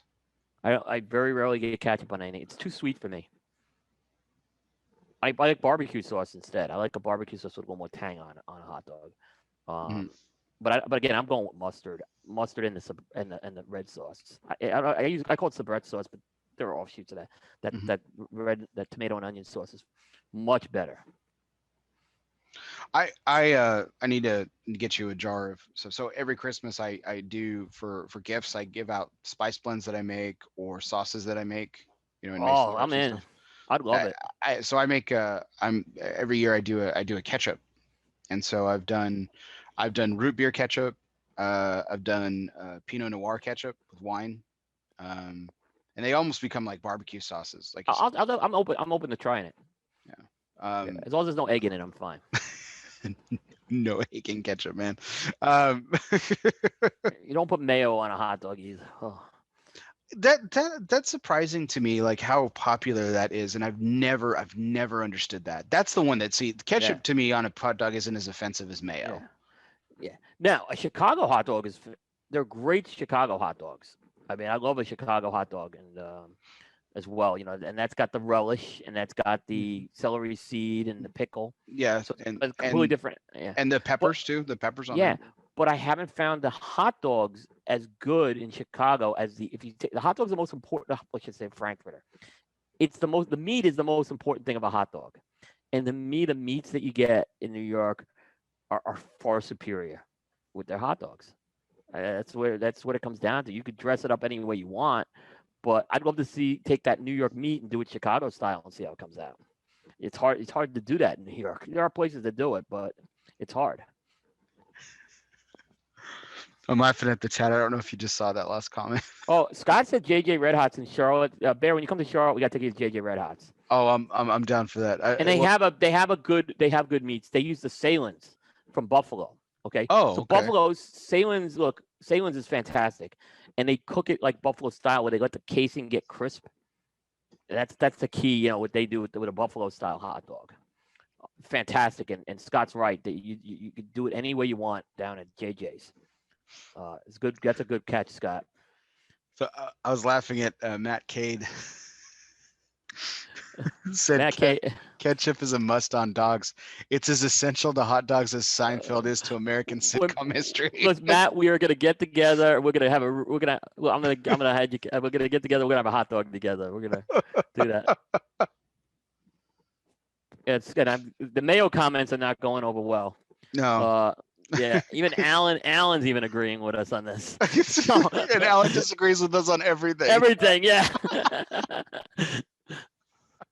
I don't know how Seth feels about that. He's a big Duke's mayo guy. but I'm a mayo's big Duke's mayo guy, just not egg, on a hot dog. it's egg based. It's egg based. That's a problem. Yeah. I love there's no better mayo than Duke's mayo, but it does I not get belong. it. It does not belong on a hot dog. No, it doesn't. Maybe, Just but maybe regionally it's something popular, So I don't want to disparage. It's just I don't like mayo. So, but I know there's one thing about I love about hot dogs is there's all these regional things, obviously there's chili dogs and things like that. So I like that there's a regionalization of it. yeah, but the uh the no, I tell you what, there's nothing a chili dog, there's nothing better than a chili dog with mustard. I like chili dog. I like chili. I like chili flavor dog. combination is Yeah. so good. Yeah. That I mean, there's your tomato base, because a lot of chili is tomato based, right? There's your ketchup Yeah. is chili. But do you have good hot dogs in Texas? That's what I'm kind of going with. If you were to have a plain hot dog, like with no toppings on it, I contend New York's got the best hot dog. No, I wouldn't disagree with that. I don't think I don't think Texas can really fight you on Texas that. does a lot of things great. So I'm just saying. Yeah. And I'm not knocking it either, but I think meat wise, when you go to a couple of these delis, the Cats was a great example of that. I mean, you just will experience something like you've never experienced before. There's this now. I will say there's this beer garden restaurant that's next to my office in Richardson. I miss it dearly because of COVID. I haven't been there in over a year, almost a year now.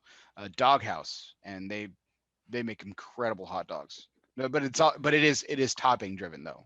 So it's not. Yeah. It's not. I haven't really critiqued the actual Frankfurter itself. Yeah. Yeah. No, like I said, I think Big Scott with JJ's hot dogs he mentioned that in Charlotte. Really good, but again, it's the Salen's hot dog. It's a little different, I think, than the deli hot dog. It's a thinner hot dog you get at there too. It's a buffalo hot dog. Man, I'm cracking up over these comments. This is just awesome. This is great. But mayo, apparently, there's a lot of anti-mayo, which I'm kind of glad about. Well, yeah, I mean, I think mayo is probably the most polarizing condiment. It is. I think it is. Yeah, it is.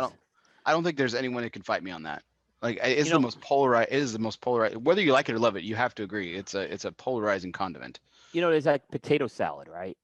And that's mayo based, but there's a vinegar based potato salad. Oh, to get the mayo off potato salad, have a vinegar based potato salad. It's fantastic. See, like, I'm one of those weird people. I like both. I like mayo based potato salad, and I like mustard based potato salad. If you ask me which I like better, I do like mustard by a small margin, but I like both. Problem is the mustard looks like a yellow version of it a lot of times. And it looks like egg. So it kind of turns me off of it, but it is good. I have to kind of get my mindset right with that. But the vinegar based, clear vinegar, the white vinegar based is the best. Interesting. Wow, what a fantastic topic for One Must Go. Yeah, that was a really good one. Good job with that one. So thank you, because I was struggling with this. No, but I go. But it's good. So as always, again, Coop, thank you for participating. One Must Go. As always, it's always brought to you by United Cigars, featuring La Giana Havana, distributors of Jose Dominguez, Bandolero, Garofalo, and the highly acclaimed Atabay and Byron lines. So smoke one today. Start living United. They've had a great year at United in 2020. Yeah, they really have. I just want to make that comment. They really have had a great year. Oliver's doing Oliver just won the meatball title, as you heard, but what a year he had. With that brand, what he's done in very tough times. I know he's a sponsor for both of us, but I can't take my hat off enough the job he has done. Well, yeah, when you think about the size of his team, which is basically him and a handful, and he has really become the face of that brand. He really has. Yeah, he really has. He's done a great job. Really been impressed with it. So want to take a turn to what has become one of my favorite segments on this show, Coop. But before we kind of get started on it, I do want to focus in on two pieces of very good news. Now they're still on the road to recovery, but two friends of the show, two friends of ours. I don't know one of them extremely well, but I do know one of them extremely well, and Jose Blanco and Brian Lewis of Caravan Cigars. Very recently had a very, very, very tough and challenging stint in the hospital. Both are back at home recovering. Right. So we give thanks to that, and that is very good news. Both of those guys, and Skip too. By the way, we shouldn't forget about him. I know he was struggling for a bit too. Skip was battling COVID as well. Yep. it's become a really real thing now. When we first when COVID first started, there it had, we heard about, or someone heard about someone. In case with you, it got real personal real quick because of course your sister and mother both had COVID. My mother had it bad. Yeah, my mother had it and very bad. and thankfully she's recovered, Yep. and your sister as well, who's back at work, Yeah. doing amazing things for us daily. Yep. Yep. Um, and but it's really good to see two two people in this industry that a lot of people know and care about. And there were so many who probably had it, and I understand they wanted to keep it personal too, that Mhm. overcame this too. So I don't want to. If I'm leaving people out, it's because people are a little more private about it, and I want to respect that. Of course, Yeah. absolutely. And if I this is just kind of recently, so I wanted to kind of just give my very public Absolutely. thanks Absolutely. and best Absolutely. wishes to them as they continue to recover. So Yeah, Brian's home. I heard Brian's home, Brian's and home. Jose looked great today. I caught a little bit of Meet the Professor, and he looked great. And I've been talking to him this week, so he's getting. I mean, I was very worried about both of these guys for a while. So, Yeah. yeah, so it's great news.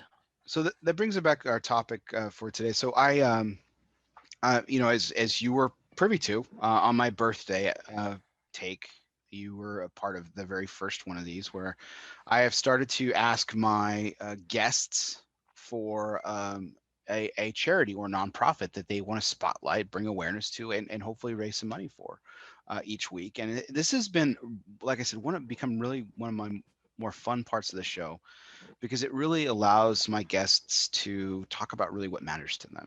And I was really excited to have you back on the show because I was really excited to hear what you wanted to bring to the table with this cube. And I'll introduce it and talk just very briefly about it, but I Yep. want you to elaborate on why this is so important to you. And your choice this week for the nonprofit or charity of your choice was Sepsis Alliance.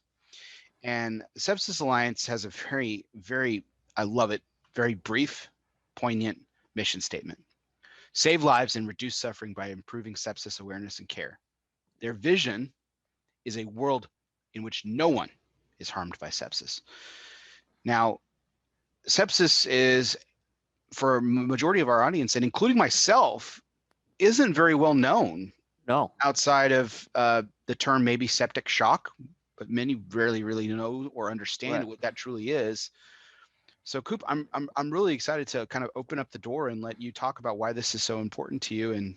And while you're chatting, I'm going to put the website in the chat. So if you feel drawn and called to by Coop's words or by our awareness tonight, just don't be we would be pleased if you hit the donate button. I'd be pleased on that, and I'd be even pleased if you read about it and share some awareness on it as well. But so here's the thing about sepsis, and I'm a survivor of it, okay? And I'll get into a little of my story on that. When you when you read about someone passing away who's famous, and a lot of times you see this footnote: so and so died because of complications due to surgery or due to an infection. Complications, right? Those complications are usually sepsis, sepsis, right? I always say it wrong. So what it's very important right now because it's infectious disease. It's a very serious risk of infectious disease. So what is it? What people don't know about? So sepsis is triggered by infections to the body. It could be a bacteria. It's commonly a bacterial infection, but it's viral as well. And what happens when I get an infection in the body, right? Um, the body triggers a response to fight it naturally. Sometimes we need to get help with antibiotics if it's a stronger infection, right? And there are lots of different types of infections you can get. Why it's so common with surgery is because it's an invasive procedure, and frankly, there's a risk of getting infected as a result of a surgery, right? But you can get it from strep throat. You can get it from a finger infection. Um, Women really struggle with this with urinary tract infections, by the way. It's a big problem that they deal with. Women tend to get that a lot. So, that, if you just heard Tanya Roberts, the former actress, she died of sepsis. So, so what happens is you have this, the infection comes into the body, right? If the infection spreads into the bloodstream, all right, it triggers something which is called septicemia. And it's a dangerous condition when that happens because now it's flowing in your circulatory system. So just now that bacteria is not, it's not localized. It's starting to spread. And that's what they call blood poisoning or blood infection at that point. What happens is as that's happening, the body has mechanisms to combat things, right?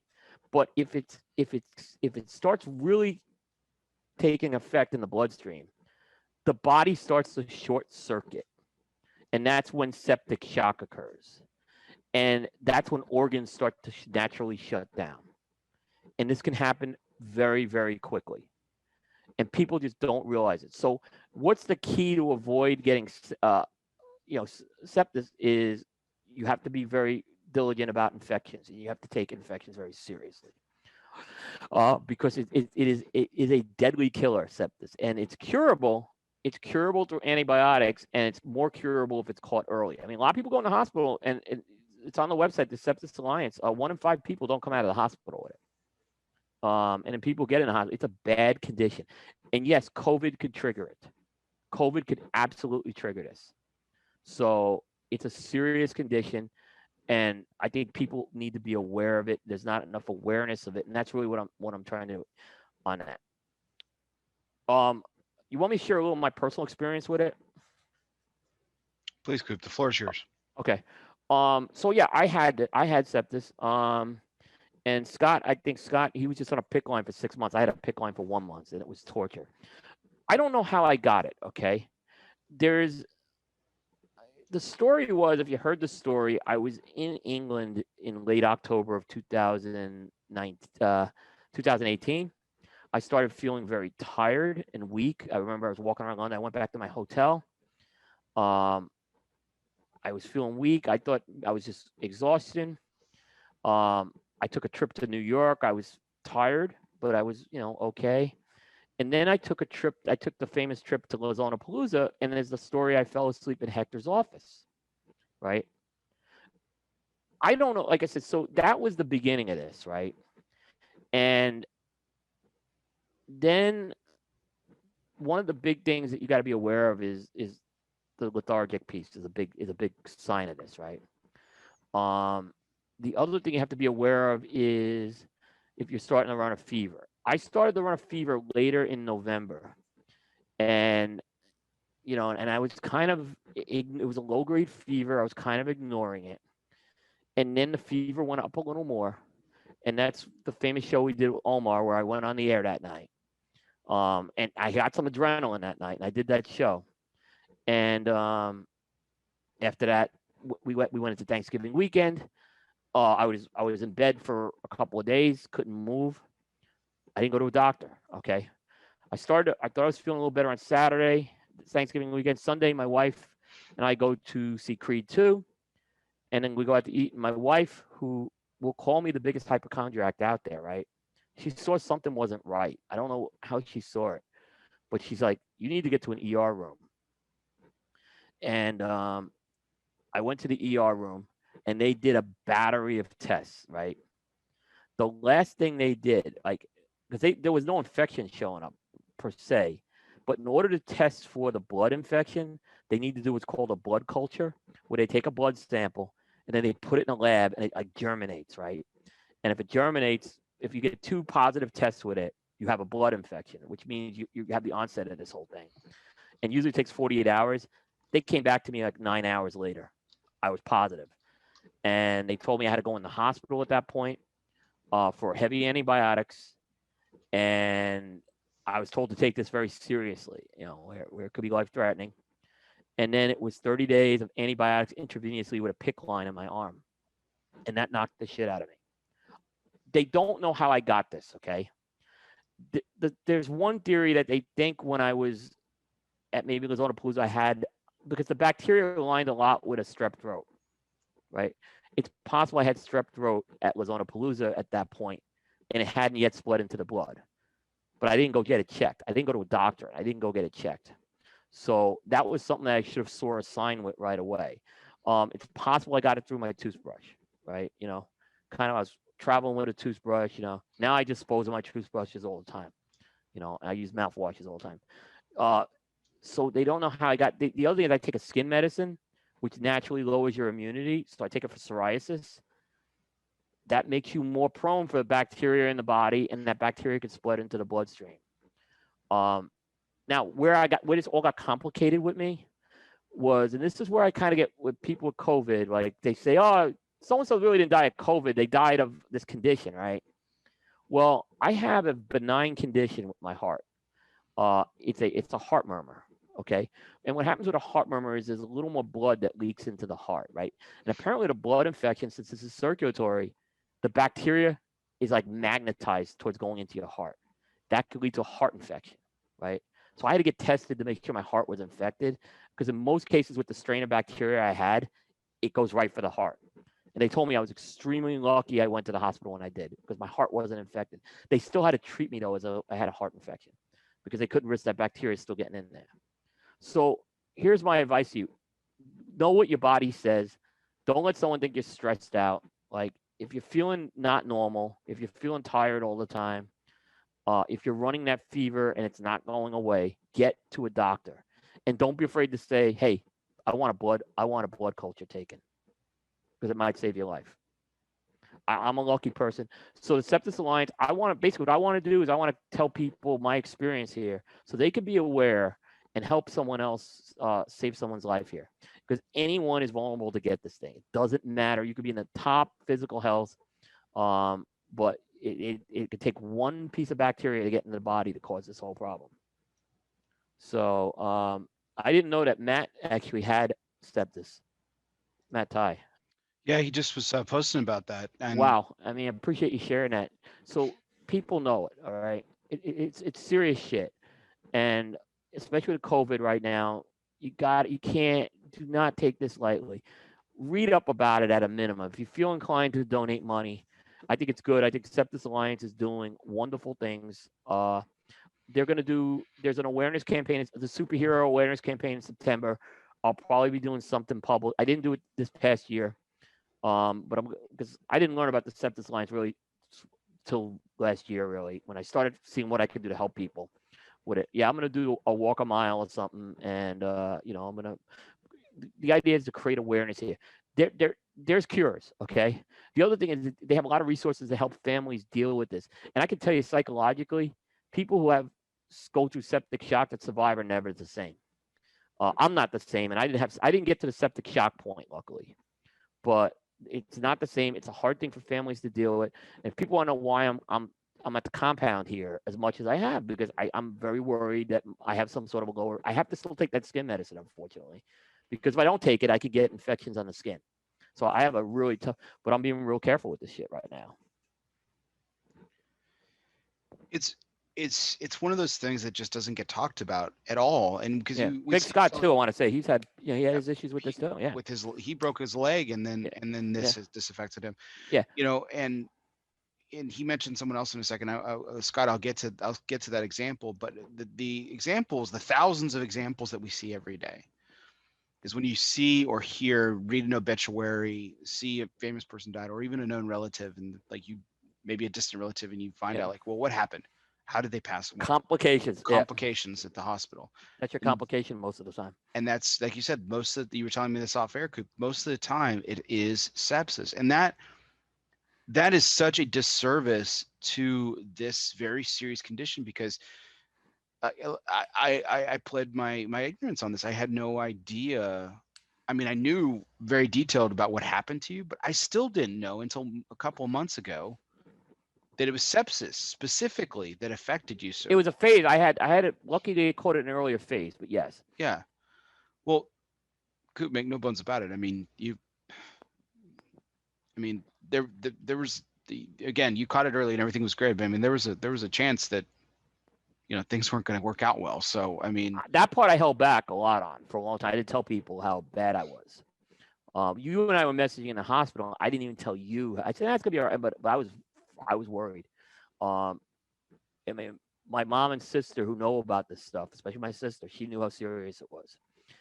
being a nurse. And then she started telling my mom and dad, like, he's in bed. He's not in good shape right now. His life's in the balance. It was, and my dad just kind of freaked out and stuff like that. Guy was in his 70s, never went to a hospital as an outpatient. This guy, so Absolutely. Um, so you're wearing a specific jersey tonight. yes, It's not a New York Giants jersey. It's actually of a rival team, the Washington yeah, football team. the Washington Because football, yep, you are a New York Giants fan through and through. yep. But that is a very specific individual that you're wearing tonight. That's Alex Smith, and it actually bears conversation on this exact point. So why don't you elaborate? Yeah, I don't know what Alex's relationship is with the Sepsis Alliance, so I don't want to misrepresent that. Other than, look, he had all these leg surgery. Scott had leg surgery, and this is a serious. He had complications from those bone breaks as well, and he developed sepsis, and his life was on the line there right now. The fact that this guy, 2 years later, made it back on a football field is the most unbelievable story. It's the most inspirational story that I've seen in a long time. Um, didn't matter if he had, to be in any NFL playing condition is something special. And if I can wear this jersey from my rival team to just make someone aware of, like, when they ask me why am I wearing it, I can tell them, and I can maybe I can put something in there where they'll go read the site. If they can feel inclined to donate money, they can, and be a little more educated on it. That's really my purpose here. I root for Alex Smith, the person. I pray he's got a family, a beautiful family, and everything. Um, I'm not getting into the whole Redskins thing. That's not the issue here. No. This is about. He's a guy. I'm sure he'll tell you he's very lucky. And I can tell you, Scott can probably tell you this as well, and some of the other people in there. That antibiotic dose they give you with the PICC line. First of all, having a PICC line for 6 months, Scott, God bless you. I mean, I had it for a month and I was going crazy. That's heavy duty shit that they're putting in you because they have to knock this infection out. It's heavy duty stuff, and I don't wish it on anybody. Lucky the antibiotic is very effective, and it was effective in my case and Scott's case and other people. But it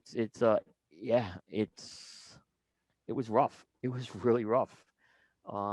It's not like taking penicillin, is what I'll tell you, at the dentist. This is heavy duty stuff. You have to inject it. You have to the dose. How you administer the doses is hard. Oh, and by the way, you got to be worried that the PICC line doesn't get infected. So for a month, I have to be worried about this PICC line developing an infection, which is incredible stress on that. It's an incredible story, Coop. You, Scott, apparently Matt going through this too at such a young age. Alex, I didn't know that. And like I said, it's John Carney just he wrote a nice comment to Scott and everything too, and it's so it's this I'm gonna lose it. When I got like 400 messages from people being sick, it touched me, man. It moved me like I never got moved before. I'm not a guy who cries or anything, but I'm about to snap here a bit. So, and just so many people asked about me with that when I was in the hospital. It was unbelievable. well, Coop, you're well loved in this industry and well respected. I mean, I got calls from Nicaragua from people who I guess they found out in Nicaragua. This industry talks a lot. So when I'm starting to get phone calls from people in Nicaragua asking about me, it was very special. I mean, I cherish it. It's there's a we gripe and complain about this industry, but there's no industry, and it's shown from this segment, Bear. When there's a challenge this industry faces, a charitable cause, this industry rallies behind itself. Like I said, I would love for people to give a donation if they can do it. If they can't, read the website, be a little more educated about it. Check out the website. It's good materials. It's easy reading, by the way. It's at a second grade level. They simplify this. They really do. and we want them to keep doing the work to promote this. So it's very important to support. They're not trying to find the cure. They're trying to prevent you from having to get the cure. 100%. As I will continue to do for this year, Coop, everyone that I'm having on, Yep. every I have to do my donations still, so I have to put my money where my mouth is, which I will do. I'll be donating on your in your honor later tonight as Thank you. well. So Thank you. really Yeah. Yeah. really excited for you to bring this issue Yep. to my audience and to just bring out awareness. It's this is a very very important issue that unfortunately does not get enough attention. It doesn't. Like It like doesn't. Yeah. like I said, my own ignorance up until just a few months ago, notwithstanding on it. I mean, it's something that's very very important. So I can't thank you enough, Coop, for bringing it to all of our attention. So thank you. Yeah. One last thing I'll mention too. Do you remember when I went to California and we did the show? I did the show from Terrence from the hotel. Yeah, of course. I don't know if I told you this, but I I went to California too soon. I hit the road too soon after being on that level of antibiotics. I thought I had a relapse with this, and I checked myself into the ER room right off the plane. And lucky they just told me you're not following orders. You're lucky. They took another blood culture to be sure, but they told me rest up, and that's the point where I rested up at that point. So you know what? I take naps before shows and stuff like that to make sure I. Because here's the other thing: lack of sleep. Sleep's a way of body recharging, Hmm. and when you're not getting a lot of sleep, like I was, it made me more vulnerable too. So that's something I learned from the Sepsis Alliance as well, and my doctor. Well, it's good to see that you're taking care of yourself and that you're Yeah, staying safe, and that's the yeah, most important thing is that you well, stay healthy and continue to do what you're doing, yeah. Coop. So And I'll still wear this jersey, even if Alex is not on the team next year. Maybe if he joins another team, I'll pick up another jersey. But I want to keep the awareness going. So this jersey will be a part of my collection for a very long time. that's awesome. Yeah. Well, Coop, I again can't thank you enough. This become, like I said, one of my most favorite You've done a great segments. job with this bear, and I remember when you pitched the idea to me. I can't use the word interesting. I didn't know how the industry was going to react to it. I thought it was a great idea, but to see people like kind of get behind and all these wonderful causes, and building awareness of these causes as well as raising money, it's really a good job. Well, thank you very much. Yeah, Joe just says most important segment in the industry. I could agree, Bear. This is your segment. You've totally innovated this thing, and really good job.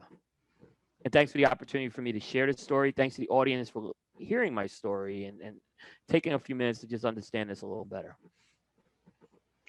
Well, I appreciate those kind words on all your behalf. And again, it was just I was inspired by so many individuals, you know, and I wanted to find a way to give back, and to use my platform in a very small way to kind of bring awareness to things that matter to people. And that's the idea of the show too. Is I talk to people about stuff that that hopefully a lot of other people aren't talking to them about because it matters to me. And Yep.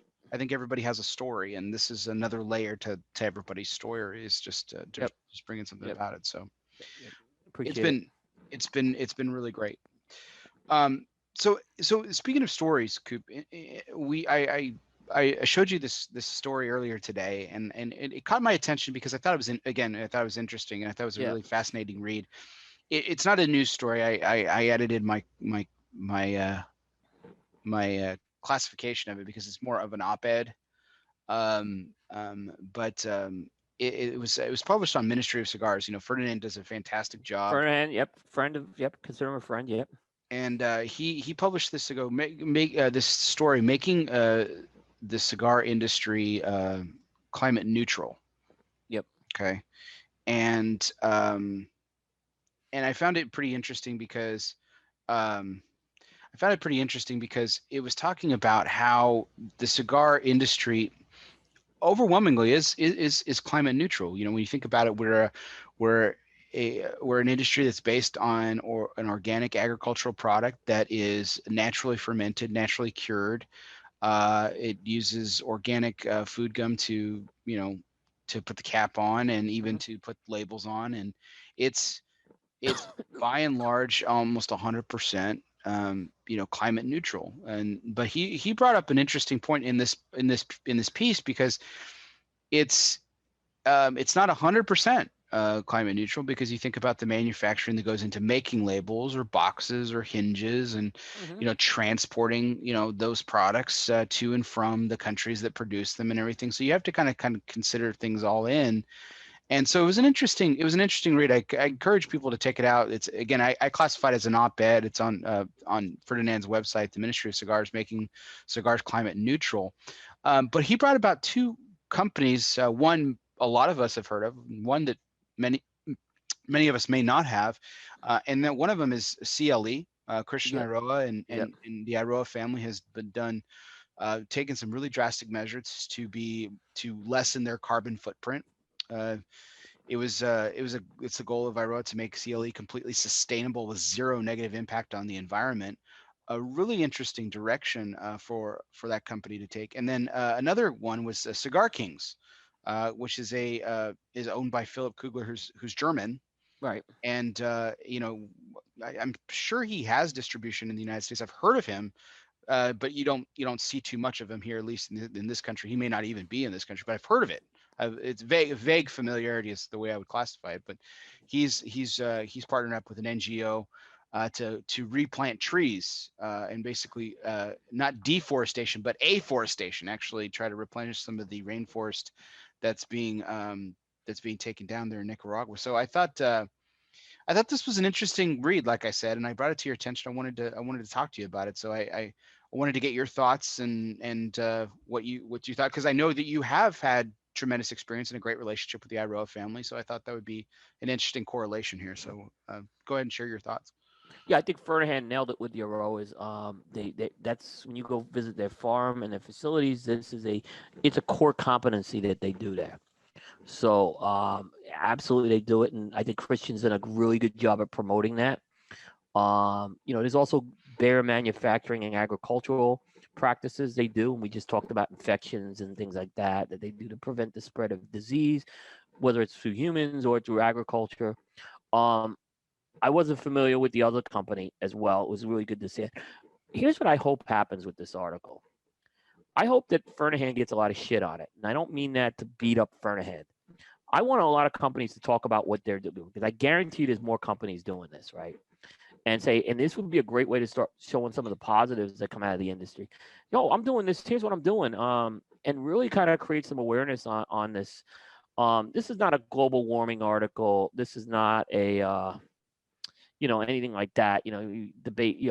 I get the carbon footprint thing is a political issue at times, but I don't know. I think there's more companies that are doing this. I don't think there's only two.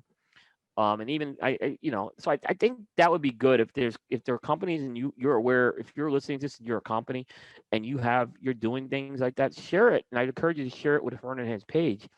It could bring some great awareness to that with that. So that's my opinion. I think it was a good thing on that. I hope the article wasn't politically driven. That's the one thing I don't want to see happen with this. I think there's good best practices that companies are doing, and it's a great way to share those types of things. I think so too. Like I said, I thought it was a fascinating read. Again, I thought like I said, I classified it more as an op-ed than a news piece, but I thought he brought attention to an issue that, like you said, a lot of companies are actually taking part of. So I hope they speak up and chime in and talk about what they're doing, because there's a lot of good companies out there that are doing a lot of great things in this regard. Yeah, there are, and like I said, an article like that, it's a perfect article. Like I said, to fire back on that, not to beat up Fernahead on that. That's not what I'm gonna. But talk about what the awareness of that is. I think it's a great story.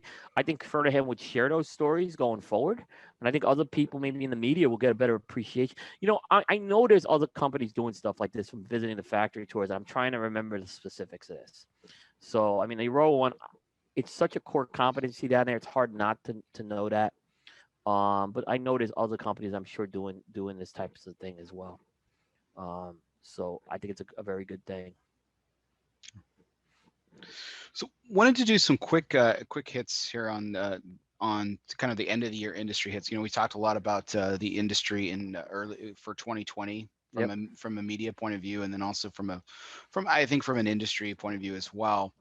But some we call this the fun season, the top 25 list season and everything. And you of course had your number one cigar of the year, which was the American. So what was it about this particular cigar that really stood out in against all the cigars? I mean, because you review a lot of cigars, and you have one of the larger lists out there. You do a top 30 as opposed to a top 25 or like a top Right. 10, like myself.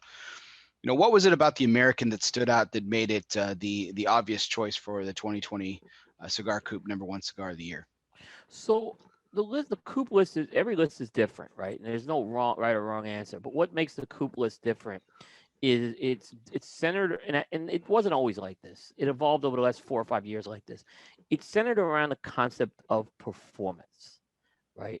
How did the cigar perform over the year? Now, I reviewed 172 cigars. I can't measure the performance of 172 cigars. All right, but there are some cigars that are I'd say candidates. Dave, I don't want to use the Dave Garofalo contenders word. That's it. So I'll say candidates that could be some of those top cigars, right? And when I do and this is why it's important to do a review. The review is going to give that cigar an initial ranking, right? But I'm looking to see how that cigar performed over a period of time, right? Which is why I have certain weird things with the end dates, right? Because I don't believe a cigar can be released December 1st and make a top 25 list. I think you don't know what that cigar is going to be like, right? So I'm not, that was a lot of, I could put criticism at the pledge on that, although I don't know exactly what the period of time they had was. I think that's another debate. So the idea is I go back and there's some of these cigars I've smoked throughout. If I like the cigar, I smoke it throughout the year, particularly if it's one of the higher rank ones. But at the end of the year, there is a second smoke done on this cigar to measure that performance. And is it performing the same as it was when it was reviewed? Did it go up? Did it go down? And when it came to the American, it trended up and it just performed better and better and better. Well balanced cigar, great flavor on it, excellent construction. Floor was number 2, the small batch number 7. Again, so those cigars really were ones. The Perdomo ESV Maduro number 3. It performed, and that's why I look at it's the performance over a period of time. I think that's important because let's say when you have your top cigars on the list, Bear, like this is the Skip Martin thing. And he's not wrong on this. Are you going to go out and buy a box of that cigars, right? You're going to tell someone to go buy a box, but you're actually going to go buy it yourself, right? So when you go buy a box, put yourself in the smoker's position. Now I get you're not going to buy 105 small batch 7s. I mean, that's a big box, right? But you may pick up 10 of them, right? It's a big investment. And you're not going to smoke them over a weekend, right? You're going to smoke them over a period of time, right? So if you're making that box investment and you're smoking it over a period of time, shouldn't that factor into how that cigar rates for cigar of the year? And that's kind of the attitude I've taken with that. So that's really where the American it checked the boxes, it qualified, it went up, on the others. It was ranked at the top of the rankings going into the resmoke. And that in the end, I'm satisfied with how the list came out this year. I really was happy with the last couple of years. I've been satisfied with it. It garnered an honorable mention in this year's ELOSOFUMARTAKES list, and I love that cigar, particularly that Vitola that earned the #1 spot for you. So I was really pleased to see that. There are people who like the Churchill better, but that's like that was very good. I just didn't smoke enough of the Churchills. I went through 2 box. I actually bought a box after because I went through a lot. But I went through a lot of Americans and small batch 7s, and they were bought, by the way. They weren't, even though like Casey Newman, I get samples from them. They don't have enough inventory to send me samples of the American. Same with LaFleur. That's a limited cigar. It's a special cigar. You got to take care of the people, your retailers. This is not a cigar you send out the media for review. So you got to buy. We do buy cigars, despite what a couple of manufacturers will say. Yeah. So we mentioned this earlier, but I wanted to get your thoughts on the pledge getting #1 of the year. Was this was this a surprise to you, or did you feel like it? In the years that you've been observing, reporting on, and in some cases, the last few years, predicting what the list would look like. How did the pledge sit with you? Wasn't surprised that it was rated or ranked. I was surprised it was #1. The controversy around the pledge is it was a release that came out in October. The score wasn't published in CA until November, and it was a 92. And then like 6 to 7 weeks later, it was 98. And the problem is there wasn't enough transparency like they may have published. This is the criticism I heard about the 6-week span. But here's where I'll defend Cigar Aficionado. We don't know when that cigar was smoked. Is the question. We don't know how it may have been smoked in September, right? So, and that's when the 92 came out. I wish they would be a little more transparent on that. But I still thought late year release. I don't see it happening. Like I see, but you know, when we did the show, I did have that cigar as a Stone Cold Lead Pipe lock. So I thought it was going to make the top 10. If it checked a lot of boxes that aficionado liked. So, but number one with a 98, I didn't see that one coming at all. Highest rated number one cigar in the Cigar Aficionado. But they need to explain. Cigar Aficionado needs to explain why the highest rated cigars are come out of that tournament. Why those cigars score higher than the ones throughout the year? Because that doesn't make sense. Like that doesn't make sense. Like, look, I smoked a the American. It got a 92 when it was rated. I didn't re-rate it. I didn't do another numerical score. Maybe it went up to 93. I can make an argument. It didn't go up that much more, right? We're talking hairline. We're talking fractions here. So that one, I like more transparency on that. So I was disappointed from that. I think if CA put a little more transparency, it would be great. But the problem is, 98% of the people aren't like me and you. They don't give a shit. so they're not going to do it, right? Right. So, Coop, I've got 2 more questions for you tonight. And this is always the time of night that I always thank my guests. And you are no different from that. We've talked about how busy your schedule is. We talked about how important sleep is for you. And here you are, still giving me time. I want to break Trip's record. Well, I can't thank you enough for the time that you. No problem. I'm glad to do it. Taking time away from Mrs. Cooper, who I've still yet to meet, but apparently exists. She's asleep by the time Eloso comes on, so I'm in good shape. Fair enough. Yeah. So I got 2 more quick questions for you. One of them, of course, is our last one is our curveball segment. Before we get to the curveball segment, I do have to ask this last question, serious question for you. So the day before the inauguration of our now current president, Joseph Biden, the FDA released its final rules regarding regulation of the premium cigar industry. And this was a culmination of the victory that we had received in Judge Mehta's courtroom just a few months ago. And so it was great to actually see it on paper. Right. And then inauguration happens, and then this is not something atypical. This happens every administration changeover. And sometimes even when there is a continuation of a presidential term. President Obama did this when he was reelected. President George W. Bush did this when he was reelected too. There's a freeze on regulations, an immediate freeze on all pending regulations. So what does this mean? Now, I had Joshua Habersky on last week, and he spoke very positively about the changes and how this is, like you said, not atypical, and he perceives that it will continue as written in the final ruling. So good, a positive outcome for the premium cigar industry for the time being. How do you sit on it, Coop? Well, the fact that it was frozen, I don't know what that means as far as the behind-the-scenes rulemaking process. I agree with Joshua, and I think Charlie said the same thing. It's probably not going to publish.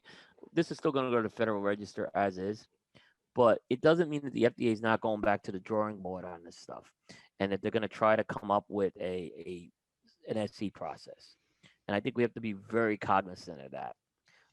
Particularly, we'll see what happens when a new FDA commissioner is named, which we probably will know in the next few weeks. So I am concerned about it. It's again, it kind of goes back to, let's not rest on our laurels here. We better be prepared for something, right? But it's going to take a long time, right? Because it's going to go through another comment period, right? And things like that. But I still think our best option is, look, the fight against the FDA, the courts have been the most successful route. The executive branch and the legislative branch have done nothing for us. So I, I I don't see any. I think it's good news for now. It's you know, it's not bad news. It's not bad news, but we can't rest on our laurels with this. No, I completely agree, and I think I think you brought that point up earlier in tonight's discussion that Yeah. this is the one thing that could be catastrophic for the industry if we just rest on our laurels with it. And I don't think that at least from my conversation with Joshua last week, I don't get that impression at all. I think they're still striving forward and still moving forward with continuing to fight the fight, which is positive. Yeah, I don't know if you asked them this. My question is, can the FDA still appeal that ruling? That was I the didn't, question I. and that would have Yeah, been a it's a good question I question. have actually. Yeah. Interesting. Um, yeah, no, that'd be something to And then definitely if bring the up. ruling's appealed, can they freeze the freeze? So I don't know. It's going to be interesting if they. I doubt that will happen though. Right. Well, everyone out there, I really do appreciate your time tonight. We have one last question, but before we do, I just thanked Coop, but I would like to thank every single one of our audience members who participated tonight. Thank you. Yep. Really, really fantastic. We really do appreciate all your likes, shares, and comments. If you were looking and interested into what's coming up on Ellis Fumar Takes, look no further than our Facebook page, which you are watching now. Um, and you can check out our Facebook page, ELOSOFUMAR, for a list of upcoming guests. Next week, we are pleased for our Take 156. We'll be welcoming in none other than a first time, excuse me, and first time appearing, none other than Dean Parsons of Epic Oh, Cigars. So Dean will be stopping by, and he's got a really cool thing great for story. Yeah. for our charity nonprofit selection. I know you hate teases, Coop, but I'm really excited to talk to him about his organization as well that he has in mind. Well, I think I know it. So I think I yeah, know it. I don't So think it's I too know much of what a tease if you know what you. Dean's been up If to these you days. go to Epic on Cigar Coop, you can figure it out. Yeah, absolutely. Yeah, I'm So teased. I'm about to blow your tease. That's what I did. there you go. But There you no go. one will do that. No one will go Google it. So don't worry about that. If you catch us on YouTube later, that's also LLC Fumar. Don't forget to hit the subscribe button. And as always, if you're listening to us later, wherever you listen to podcasts, whether that be Apple Podcasts, Spotify, Google Play, Podbean, or iHeartRadio, or wherever you listen to podcasts, don't forget to download, subscribe, and review. Hey, do me a favor. If you already are a subscriber, please don't forget to unsubscribe, but please, please, please don't forget to resubscribe. That really helps my numbers so I can continue to bring on amazing guests like my guest of honor this evening, Mr. William Cooper. So, do that. But here is the final question of the night, Coop. It's the curveball. Okay. It's two parts because, again, it's the curveball and I can do that. Two-part question. Is there an organization in the cigar world that you would drop everything and go work for? A nonprofit organization. Is there an organization in the cigar world, nonprofit, for-profit, whatever, is there an organization in the cigar world that you would drop everything to go work for? Yeah. Can you Yes. enlighten us? Who would that be? If I say one, and I'm gonna get pissed off on a lot of them. Right. Fair enough. Right. All right. Okay. Look, yeah, but and it will, so I'm gonna do the Jose No Hablan guys. But look, it would have to be a company that's been around a long time. It would have to be a job that was a real job. On there, I could see it possibly in a marketing type of role, or product manager role. But the problem is they would have to let me do cigar coops though. So I think that would but I have to drop everything, right? So in this case, I have to drop everything. It's very tough with that one, but yeah, it would have to be a very unique circumstance where they could pay me and things like that. But if I name one company, then I'm going to say, how come I didn't name the other company? So I'm not going to. I am going to deliberately avoid that because we Okay. know how everyone in the industry is. Okay. So in the spirit of that, you don't have to name the company then or Yeah. organization. Is there an organization in the cigar world that couldn't pay you enough to go work for? Yes. So yes and yes. Yes. I mean, you're saying organization or company, right? Organization or company, same thing. Yeah, I couldn't go work for the trade associations. Like, and it's nothing against the trade associations. I've been a part of associations. I can't. It's too difficult to deal with. But if someone kind of put in front of me, we're going to make you the national sales manager, and they don't have a sales staff, right? I'm not going to take it. Or that's kind of where I'm looking at with that. Yeah. I think I'd be better suited for. I'm a corporate guy. I would be better suited for a big company, with large departments and things like that. As opposed to a startup. I don't think I'm suited for a startup company or boutique at all. So you would say that you're more, again, that just to All right, I'll give. I mean, look, like Tobacco USA or Drew Estate, the more corporatized, rather than someone like, say, Skip Martin with Romacraft, who's more. Nothing against Skip. I just don't think I would work well. Again, I'm just talking about size. I'm just to give people a picture. Yeah. Would I go work for Aficionado? I think I would. I'm not lobbying for a job there, but I mean, as far as the publication, I think I would go work for them if I had the opportunity. Fantastic. So then maybe I'll give you that one as, if you want to say that one as a yes, I would, but I'm not actively lobbying for a job there. I'm either, but yeah, I couldn't. Honestly, that's the answer I thought you were going to give. So it's yeah, I didn't think of that. I was thinking company and organization with that. So yeah, that one you would say yeah. Again, I think there's no way I could work for the TAA. I can tell you that, or the PCA. I couldn't deal with that. That's just not my thing. Yeah. So and nothing against those organizations. I just wouldn't fit there. All right, Coop. Well, thank you so much. Thank you so much for this time. This was fantastic. Yep. Really enjoyed it. I appreciate it.